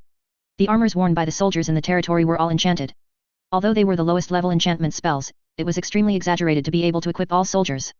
Jefferson was also stunned and subconsciously asked, "Where do you get the money for so many enchantments?" Although he heard that the grey collar man made a lot of money by digging out the magic stone veins, this way of spending money was too wasteful in Jefferson's opinion. After all, they were all low-level enchantments with extremely low-cost performance. But Lila seemed to answer all questions and said confidently, "You will know when you see the Lord." Jefferson swallowed, wondering how much surprise Linde planned to give him, and what kind of business could support such a luxurious army. Now Jefferson felt that the newly married woman at home was no longer attractive, so he wanted to see brother Linde as soon as possible. These soldiers left quickly, as if they had not seen Jefferson's team. After all, their mission was to maintain security in the territory after training, and they could not stay in one place forever. Then, Jefferson and others looked away and saw a large crowd gathering in the central square of grey-white collars. "Ms. Lila, are there any activities being held there?" As a Champagne aristocrat, Jefferson was very open and had a very keen sense of smell. He could detect such a huge flow of people. If a store opened in this square, it would definitely make a lot of money. However, Jefferson's sense of smell was also physically limited. Very keen, in addition to hidden business opportunities, Jefferson also smelled a hint of blood. Those were the bandits that the Lord sent into the mountains to look for the savage refugees and killed them along the way. Lila continued to explain very responsibly. Most of the bandits were thrown into the mines for mining, but a small number of the leaders were heinous people. The Lord decided to read out the crimes of these people in front of all the people in the territory, and then judge them according to the laws of the territory. While Lila was explaining, the secretary on the high platform in the central square was already reading out the crimes of the bandits who were escorted up. One by one, Jefferson was sweating profusely as he listened. The crimes of this bandit were nothing compared to those of nobles like himself. If this bandit fell into his hands, Jefferson would probably let them go to show his power. And then secretly accepted these people as his black gloves. But brother Linde was actually ready to kill him? After the crime was read out, the clerk who read it directly announced the verdict: heinous crime, death penalty, and immediate execution. Well, kill him. My sister was defiled by him. Don't let him go. The people in the audience were filled with indignation after hearing about the crimes committed by the bandits, especially the grey-collar savages who were abducted by Linde. They were the people most affected by banditry. As the butcher's knife fell, many people who had been harassed by these bandits burst into tears. They knelt on the ground and shouted, "Long live the grey collar and long live the Lord." Seeing this scene made Jefferson's scalp numb. Jefferson felt that sooner or later he would have to kneel on that high platform to be judged, and the turbulent people would drown him like a wave. "Let's go," Jefferson urged. Chapter 46. Brother, I miss you so much. Jefferson gave Linde a big hug as soon as they met, and Linde naturally accepted it happily. "It's been a long time, Mr. Jefferson, you are still as energetic as ever. Brother, you don't have to give in too much. I heard that you found the magic stone vein. Congratulations. Don't forget to support me in the future." Although both of them were very enthusiastic, they also had a tacit understanding and went straight to the topic. "This is natural. I have recently made a new batch of goods. Mr. Jefferson, you can take a look first." After introducing each other to everyone present, Linde took out a few bottles of recovery potions. After ensuring that the soldiers and reserves in the territory had enough recovery potions, Linde finally took out the potions and sold them. "This is..." Jefferson's eyes flashed. The businessmen who followed Jefferson to Grey Collar also expressed their admiration. The quality of this batch of potions is very perfect, and the colors are almost exactly the same, which shows that the efficacy of these recovery potions is very stable. For those adventurers who lick blood at the tip of their swords, potions with stable effects are like a second life. Although this kind of recovery potion is only the most basic type, ordinary adventurers can often only afford this cheapest recovery potion, and the sinking market is very large. And you can imagine how much impact it will have on this part of the market if grey-collar workers can produce these alchemicals like sugar. 5,000 gold shields, I want the exclusive right to purchase this kind of medicine. A smart businessman immediately proposed a monopoly. The pharmaceutical industry was extremely profitable, let alone a monopoly. Although 5,000 gold shields seemed painful, it was nothing compared to the subsequent profits. Jefferson immediately cursed secretly and began to regret bringing these businessmen to grey-white collar. He immediately interjected, "Brother, you can make a price. As long as it's not too much, I will never talk back." Unconsciously, Jefferson began to get close to Linde again, and soon other businessmen began to raise prices one after another, each one more crazy than the last. Although Linde has not said anything yet, neither the retail price nor the production capacity, but with the endorsement of the good reputation of the sugar trade, many people want to succeed Jefferson as Linde's partner. After all, Jefferson's success in Champagne is based on sugar alone. The number of seats among the nobles has increased a lot. In fact, let alone the monopoly restoration potion, there are a lot of businessmen willing to give Linde money as long as he can avoid losing money. Among the businessmen and nobles who came this time was the son of the head of the Champagne noble family, just to see if there was any way to establish a relationship with Linde. Linde raised his hand gently, and the merchants in the mission immediately fell silent. Everyone, although I can understand your excitement, I want to make it clear in advance that I will not provide recovery potions to any one company alone. In fact, I have contacted the Shuajin Merchant Alliance and they have become the suppliers of recovery potions. One of the dealers. Everyone nodded. This low-priced recovery potion was actually no secret among the Champagne nobles and businessmen. Linde had already sold a batch through the Shining Gold Merchant Alliance before. Only those who knew how good this batch of potions were selling would act so crazy. I believe everyone knows that our northern border has suffered from wars in recent years, so I took out the ancestral formula and improved the production process of recovery potions. I will make this batch of potions available at a price lower than the market price. Everyone, I hope you can save more people in the north. Regardless of whether it was useful or not, Linde first gave himself a persona of caring about the country and the people. The businessmen also cooperated and began to appreciate Linde's righteousness. Although they had never heard of the term dealer, according to the composition of the words, the businessmen you can roughly guess what it means. Okay. What we need in the north is nobles like Viscount Linde. A young aristocrat applauded Linde's remarks. Linde looked and saw that it was Jim Evans, the representative sent by the Champagne nobleman. This young man was the youngest son of Weskier Evans, the leader of the Champagne noble family. He kept praising Linde's concern for the country and the people, claiming that this was the true aristocratic style. Linde had no choice but to follow his words and chat. Stand up. Jim is completely incompatible with the group of old foxes around him. Linde's biggest feeling is that Jim is an angry young man, but to be honest, Linde doesn't hate such a passionate young man. Maybe this person can be used in the future, but for now Linde still wanted to settle the recovery potion business first. After several rounds of communication, Linde finally brought the topic back to Jim and returned to business matters. But if you want to become a distributor of this batch of recovery potions, you must agree to some of my requirements. First, you are not allowed to destroy or erase the cork of the recovery potion and the mark of the North Wind Bear on the bottle without permission. Second, you are not allowed to change the price of recovery medicine without authorization. You are only allowed to sell it at the price I set. Of course, I will also ensure that you have sufficient benefits. If there are special circumstances, you can also write to me to explain, and I will consider it as appropriate. Consider. Third, the place where they are sold must indicate that these recovery medicines are produced by our grey-white collars, and these medicines must also be called grey-white collar medicines. These requirements that Linde made were very bold, as if he was afraid that others would not know that these medicines were produced by him. But in fact, if you really want to pursue it, no matter how well Linde hides it, the other party can easily investigate it, so he simply says that I produced these potions, so that he can at least gain some prestige. A passionate young man like Jim is the best example. As for those who covet the territory, Linde can only say that soldiers will come to block the water and cover up the water.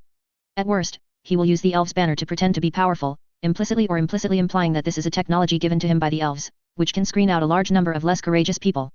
Originally, these businessmen still had some opinions, but after Linde took out the contract, these businessmen immediately changed their faces.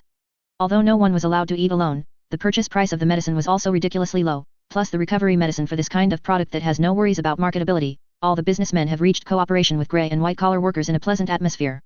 Naturally, Jefferson also signed the contract. Looking at these crystal clear potions, Jefferson could feel that the day was not far away when he would become the head of the Champagne nobility. However, Jefferson was also keenly aware that the current head of the Champagne nobility was Jim's old father. Weskier didn't care much about this matter. This time, they only sent their younger son who was responsible for negotiating some scrap business. This made Jefferson feel a little strange. Everyone was an old fox. If something went wrong, there must be a monster. However, Jefferson had not yet noticed what went wrong. We can only take one step at a time. In fact, Jefferson had other worries in mind. The grey-white collar business was getting bigger and bigger, and magic stone veins had also been discovered.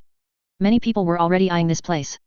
There are even rumors that grey collar is actually still under the control of the Lars family, and Raina Lars is going to use grey collar to join the War of Succession. This rumor was not groundless. After seeing the soldiers in the territory, Jefferson became even more convinced that the rumor was true. After all, as soon as Linde got the money, he immediately started to upgrade armaments, which was obviously planned. Thinking of this, Jefferson approached Linde at the subsequent banquet and asked, "Brother Linde, I heard that you and Miss Lars are still an unmarried couple now. This is not okay. The grey-white collar will belong to the Lars family by then. Aren't you still confused? When do you plan to get married? After the marriage, Raina will no longer have anything to do with the Lars family. Even if the connection is broken, at least the grey and white collar belongs to Linde in name." But Linde said, "Don't worry, Mr. Jefferson, is it really that important whether the marriage is consummated or not? After saying that, he squinted his eyes and offered Jefferson a cup of tea. Linde simply didn't want to marry Reina and wanted to try to see if there was any room for maneuver. To be honest, Reina was more suitable as a brother than a wife. But Jefferson had already started brainstorming, speculating that Linde really wanted to intervene in the succession war. Now Linde's status is somewhat mixed. If he marries Reina, Reina will be completely separated from the Lars family. Linde's status as the grandson-in-law of the Lars family is not very important, because after marrying Reina, it is already not from the Lars family anymore. But if the marriage has not been consummated and they are just an unmarried couple, although Linde is still the grandson-in-law of the Lars family, Reina has not officially left the Lars family. The identities of Linde and Lena are now in a Schrödinger state.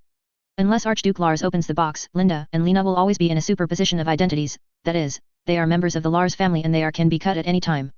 There is nothing special about the identity of his son-in-law, but while brainstorming, Jefferson thought of another important piece of information, that is, the current first king of the Cape Tien Kingdom, Augustine I, also relied on his son-in-law's identity to ascend to the throne. In an instant, Jefferson's cold sweat began to surge, violently, as if he had discovered some shocking secret.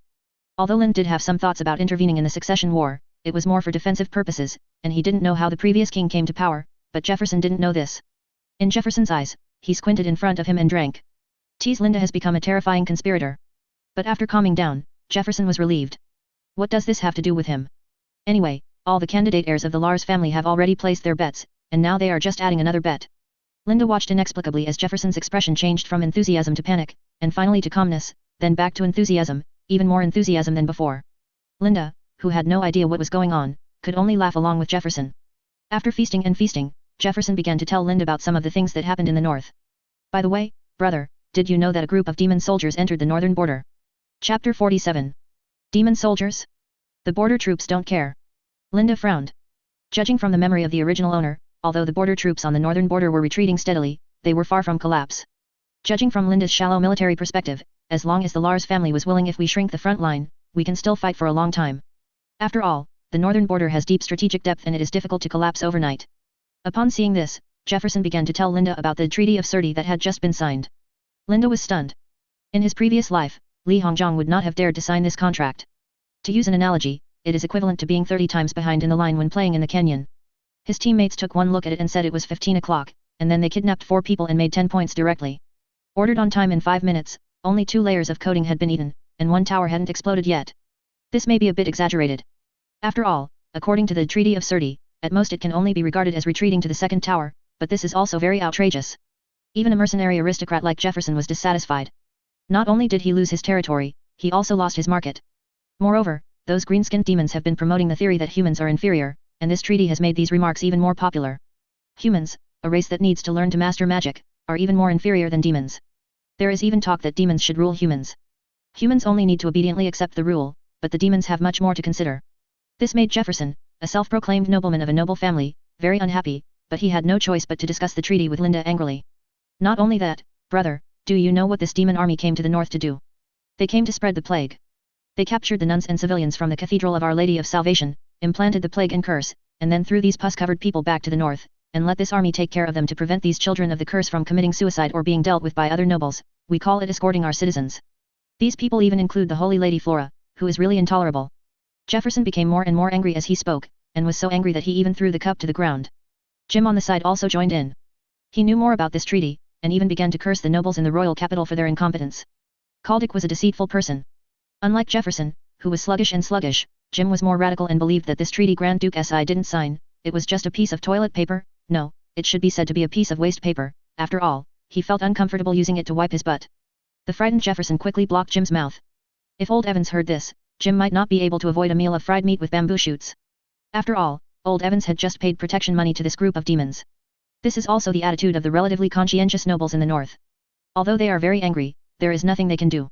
When the demon army passes by, they have to send food and drink offerings to prevent the demons from covering their bodies with curses. And the plague people were thrown into their own territory. Linde felt his head spin after hearing this. Could such an outrageous and magical thing really happen?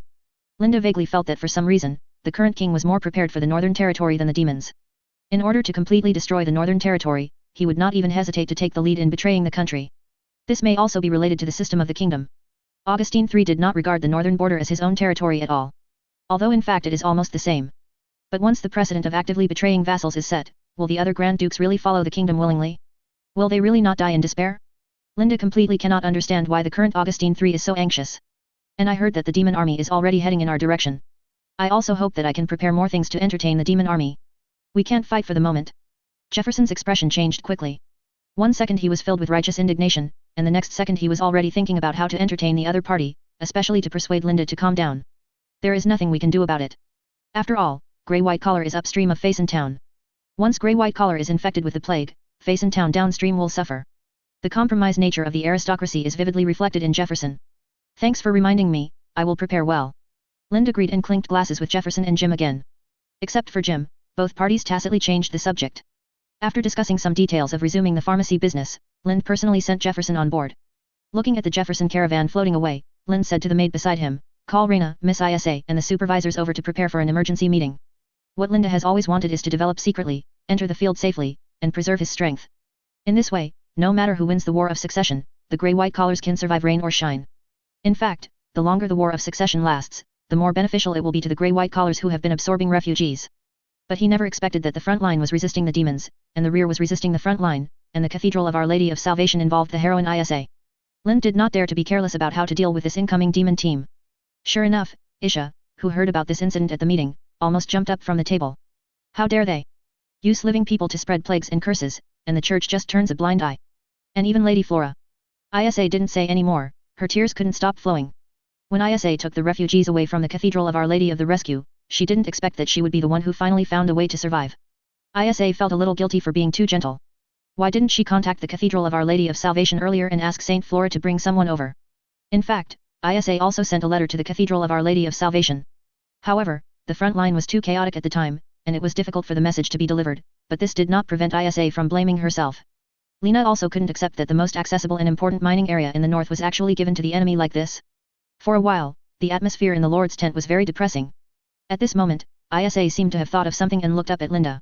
Linde also understood and waved, letting a bunch of officials with insufficient rankings go out for the time being, leaving only the core of grey and white collar workers in the tent. Decision-making level. Lord. As soon as Isa opened her mouth, she was interrupted by Linde. I know what you mean, Miss Isa, is to resume the production of holy water, right?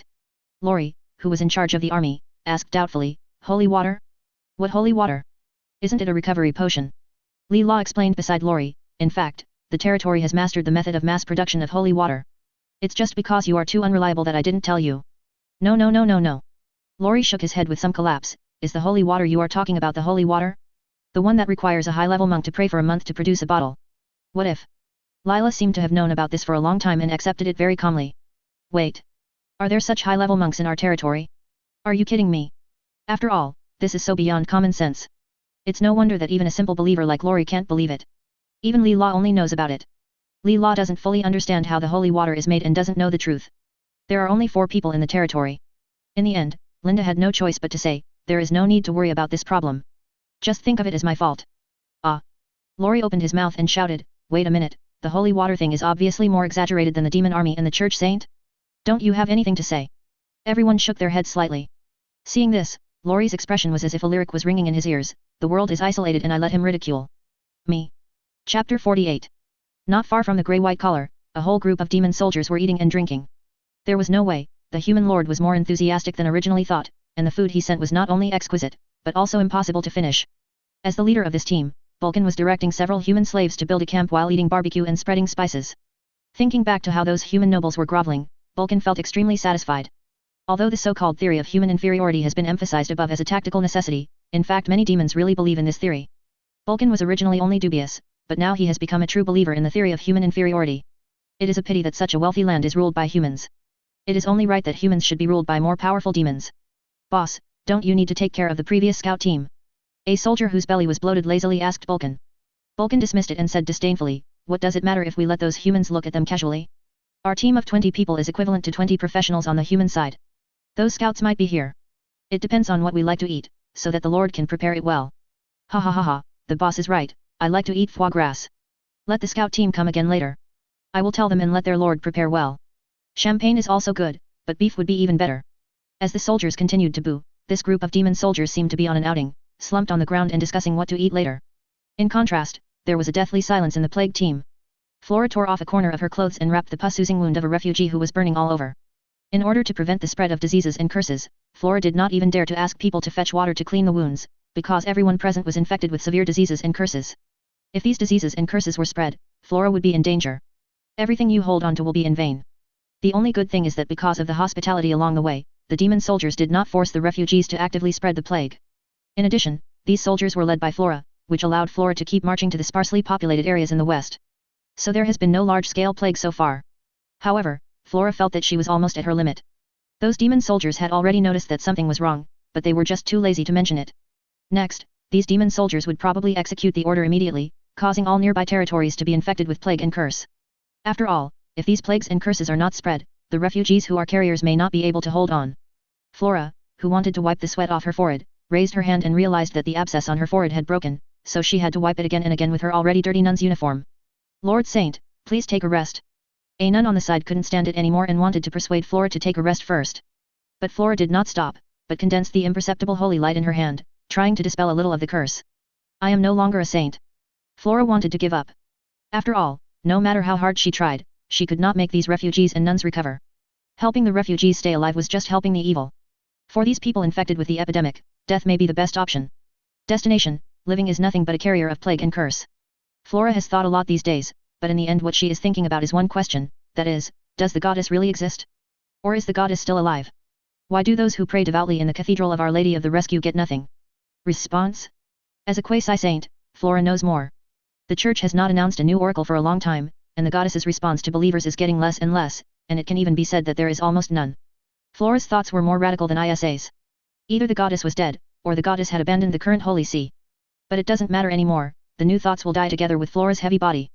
The nuns sat in a group, seemingly waiting for the final judgment. Some even secretly prepared flints, intending to burn them all by then, ending the pain while preventing the spread of the plague. In fact, Flora had already noticed that there were many pairs of eyes peeking at the nuns and refugees from the beginning. They seemed to be the scouts of the nearby lords, but Flora no longer had any hope.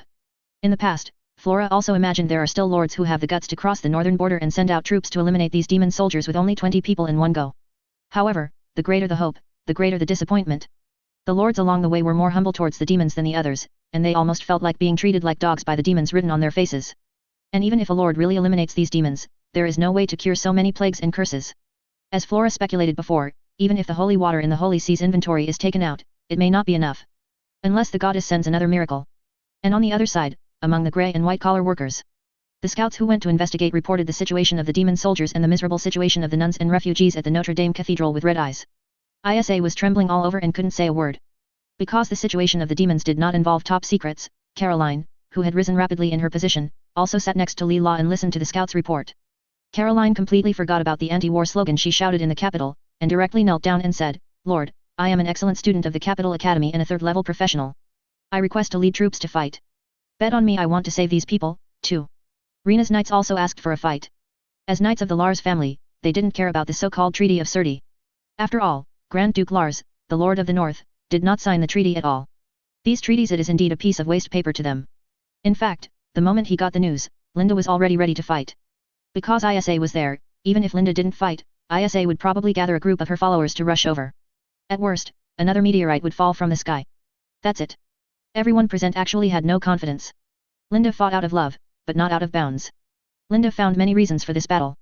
For example, he had to keep the son of luck, Isa, and not let the grey-collar workers suffer from the plague. He also wanted to test whether the demons were really that scary, and he also wanted to show off his muscles to warn those people. Targeting the guy in the magic stone mine with a grey-white collar. But in the end, Linde realized that he didn't need to think so much. Listening to the scouts' report, he couldn't be rational at all. When he heard the scouts talking about the miserable conditions of the refugees, a certain gene left in Linde's previous life seemed to awaken, which was an innate hatred for the invaders. Linde thought for a while, maybe when he heard what Jefferson said, he already had the answer in his mind as to whether to save those refugees. Fight. Lori, you will be responsible for the main attack. Bring the latest grenades. No losses will be considered, but I hope you will have merit. Yes. Lori immediately performed a royal military salute with enthusiasm. The original Lori was not a soldier, but a passionate young man who was wasted by time and crushed by accumulated disappointment. But at this moment, Lori seemed to feel the past. I am slowly waking up. Rena, you bring all the Lars cavalry to suppress the formation and don't allow a single demon to escape. Okay, brother. A demon has escaped, I'm here to see you. Rena and her knights were so eager to give it a try that they didn't hear Linde quietly add, that's not necessary. Isa, you and Caroline take some soldiers to protect the nuns and refugees. Don't let them be taken away by the demons. But don't force them and take protective measures. I see. Isa acted very calmly, but her bloodshot eyes were the craziest among them. Leela, mark out a clearing and prepare to welcome our new members. As you wish. Lila still wears elegant skirts. Lisha, restart the production line of the potion. Judging from the current situation, the quantity we estimated before is still conservative. Let Lila and I assist you if necessary. I see. Lisha also stood up. This was the first time she felt her sick body boiling. As orders were issued, the grey white-collar workers roared low and fiercely like a precision machine composed of thousands of people. Chapter 49. Soon after, Linde stood on the high platform and announced the mobilization to the soldiers and citizens. Originally, Linde thought a lot about allaying the fear of the citizens and soldiers. He also wanted to maintain and appease the soldiers' mental health, and told them the necessity of this battle to prevent anyone from becoming war-weary. But from the moment Linde stood on the high platform, Linde suddenly felt that he was overthinking just like before. Most of the people in the territory, including the original owner of Linde's body, have an indelible hatred for the demons. Not to mention psychological construction, Linde even felt that he had to calm down the emotions of these people first and let these people calm down. I remember that among the selected soldiers, many of them followed me to escape, and many of them followed Isa to come to Grey White Collar. I prepared a lot of what I wanted to say, and I wrote the manuscript all afternoon. After saying this, Linde tore the manuscript in front of him into pieces. But now I just want to talk about what those beasts that are getting closer to us did. I believe that many people from the northern border know Saint Flora, especially those who followed Ms. Isa to Grey Collar. You all came from the Cathedral of Our Lady of Salvation. I believe that Saint Flora, you must be more familiar with it than I am. At this point, the soldiers who came from the Cathedral of Our Lady of Salvation clenched their fists and had a bad premonition. And now, Saint Flora is leading the other refugees next to the group of births. They have all been planted with plagues and curses. The saint can only protect the refugees every day while being driven by these beasts. Wandering in the north, because of this group of births, the saintly lady couldn't even commit suicide to prevent the plague from spreading. Before the soldiers in the audience could understand, Linde called the scouts sent out before. The scouts were crying and talking about the situation of Flora and the nun refugees. To be honest, as long as they come from the border and have received more or less grace from the Cathedral of Our Lady of Salvation, there may even be family members of the soldiers and residents present among the refugees. Before the scout finished speaking, some soldiers could no longer listen. The long-term obedience training made these soldiers silent, but they all wiped away tears. Infected by this atmosphere, the scout could no longer speak and burst into tears on the stage. Linde stepped forward and didn't say much.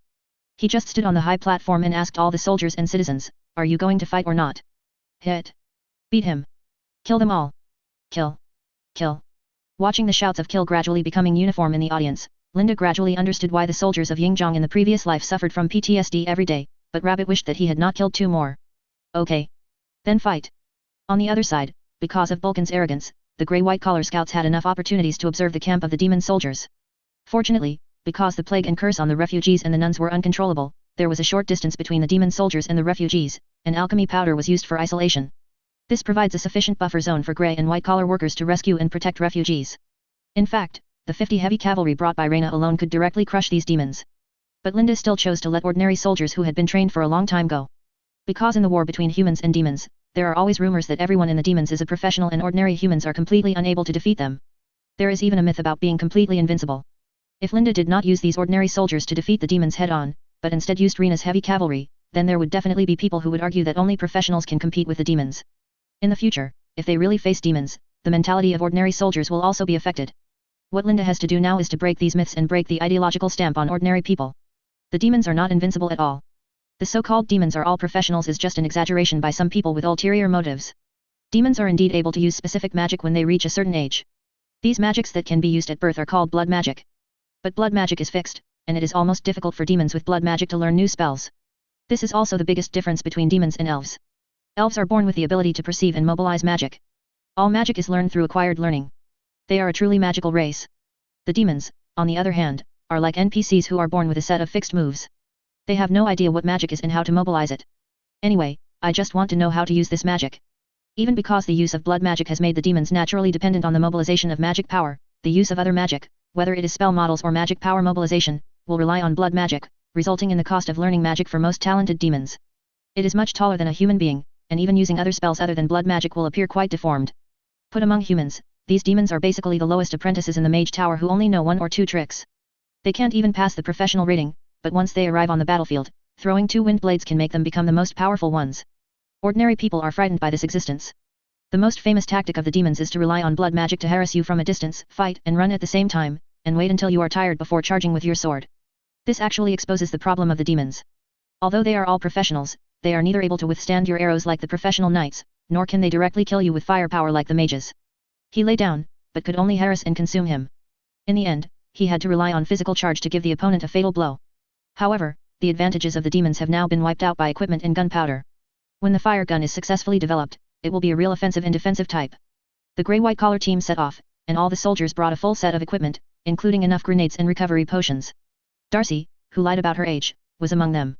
Darcy, who was shorter than the others, was stroking the split plate armor on her body excitedly. Thanks to recruiting a large number of people from the mountains and forests to grey-collar jobs, Darcy accumulated a large number of work points, but instead of exchanging these work points for supplies, Darcy asked to join the army. Although he is a little shorter than others, Darcy's long life as an Orion has made Darcy's body very strong, and he is still growing at the age of 16, the minimum age for recruitment, so no one feels that anything is wrong. I heard that this mission was to fight against the demons. Many people in the team had a deep hatred against the demons and were eager to try it. Although Darcy, who has lived in the mountains since childhood, does not have such strong hatred, she does not have any ideological stamp that the demons are invincible. With this equipment, Darcy would not frown even if the Lord said he wanted to rebel.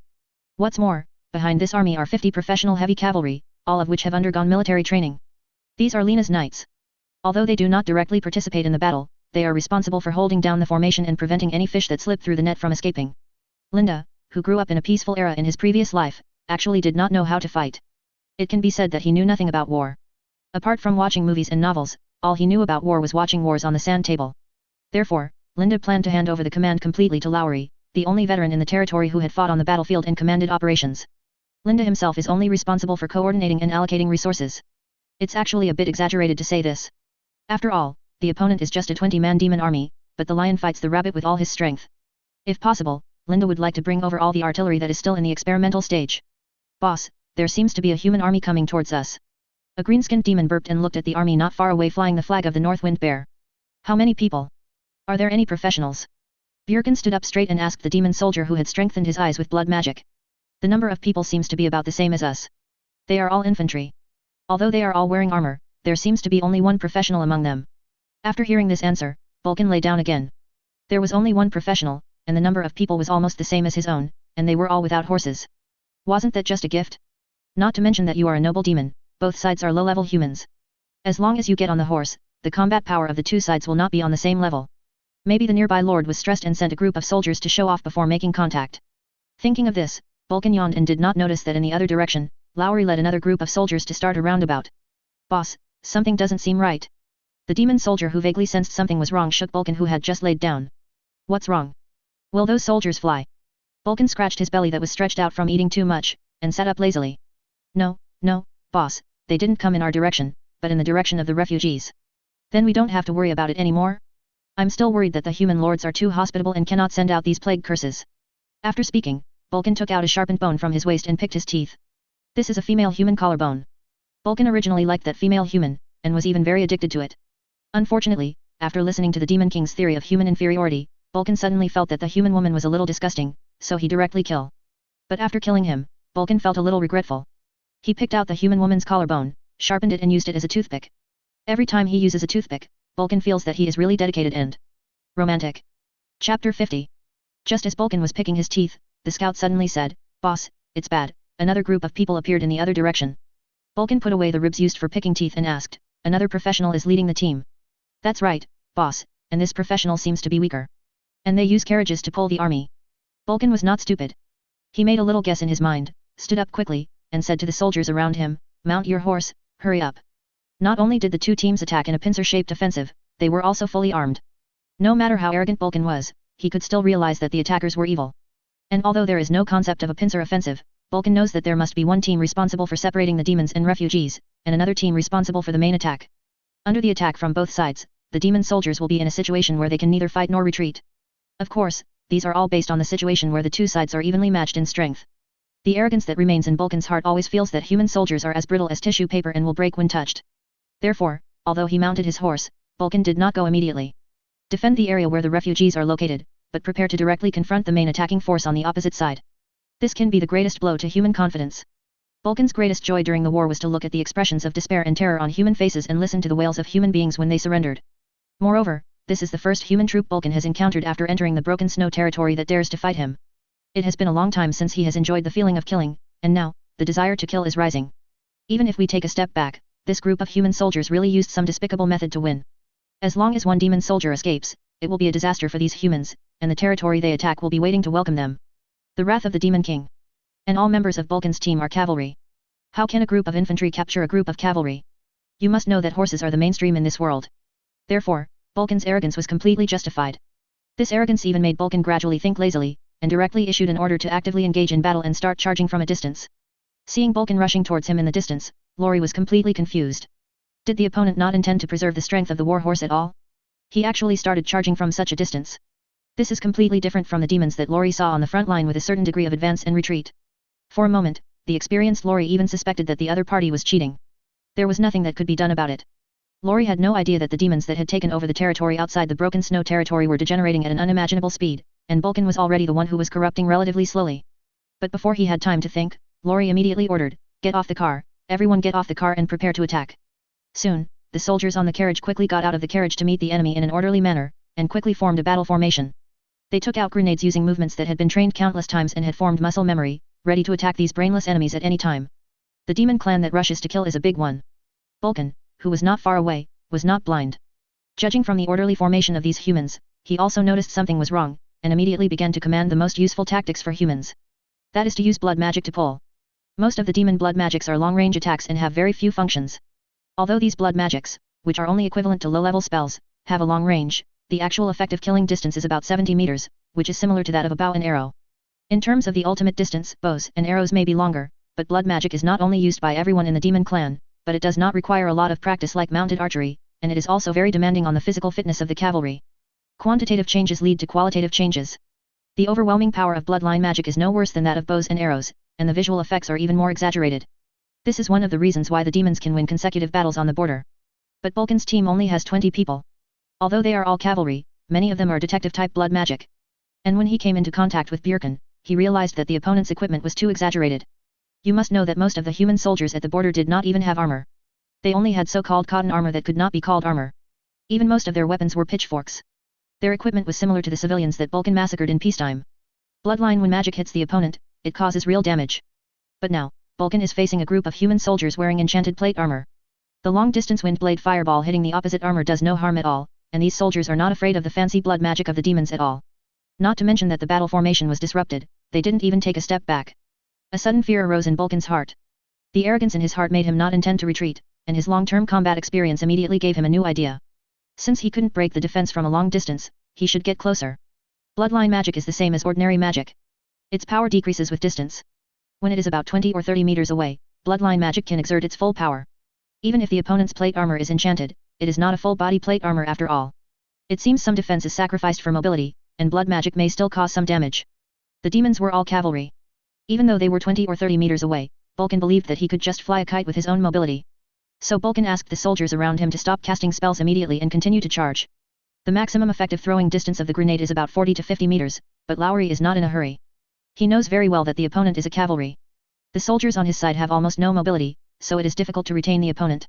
Although even if all the opponents escape, the knights of the Lars family will be responsible for the pursuit, but Lori is not willing to accept it. If he does not defeat these demons head-on, Lori will not be able to breathe the sigh of defeat at the frontier. At 50 meters, Lowry clenched his fists and did not give an order. No one among the soldiers present threw the grenade first because of nervousness. Such qualities were something that Lori could never imagine when he was on the frontier, but now Lori does have an army with terrifying obedience. Perhaps the Lord's military training methods are indeed effective, or perhaps Teacher Isa's ideological education has played a role, but Lori feels that perhaps the combination of the two can have such an effect. At 40 meters, Lori was thinking, if the soldiers led by Frontier himself were all ordinary people, they would probably have fled when faced with the demonic cavalry charge, and those who could stay in place would already be considered elites. Not to mention someone who could obey orders without taking action. But it's still not enough. At 30 meters, Lowry felt that the time had come, and there was a certain delay in throwing. By the time he threw it, the opponent's cavalry had probably rushed to about 20 meters. Lowry planned to skin the opponent even if he didn't die with this blow. At least there must be results. Throw a bomb.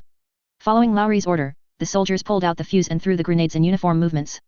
If you enjoyed this video, please give it a like and subscribe to the channel so you are notified of future uploads. You can find the next parts in the playlist visible on the screen or on my channel.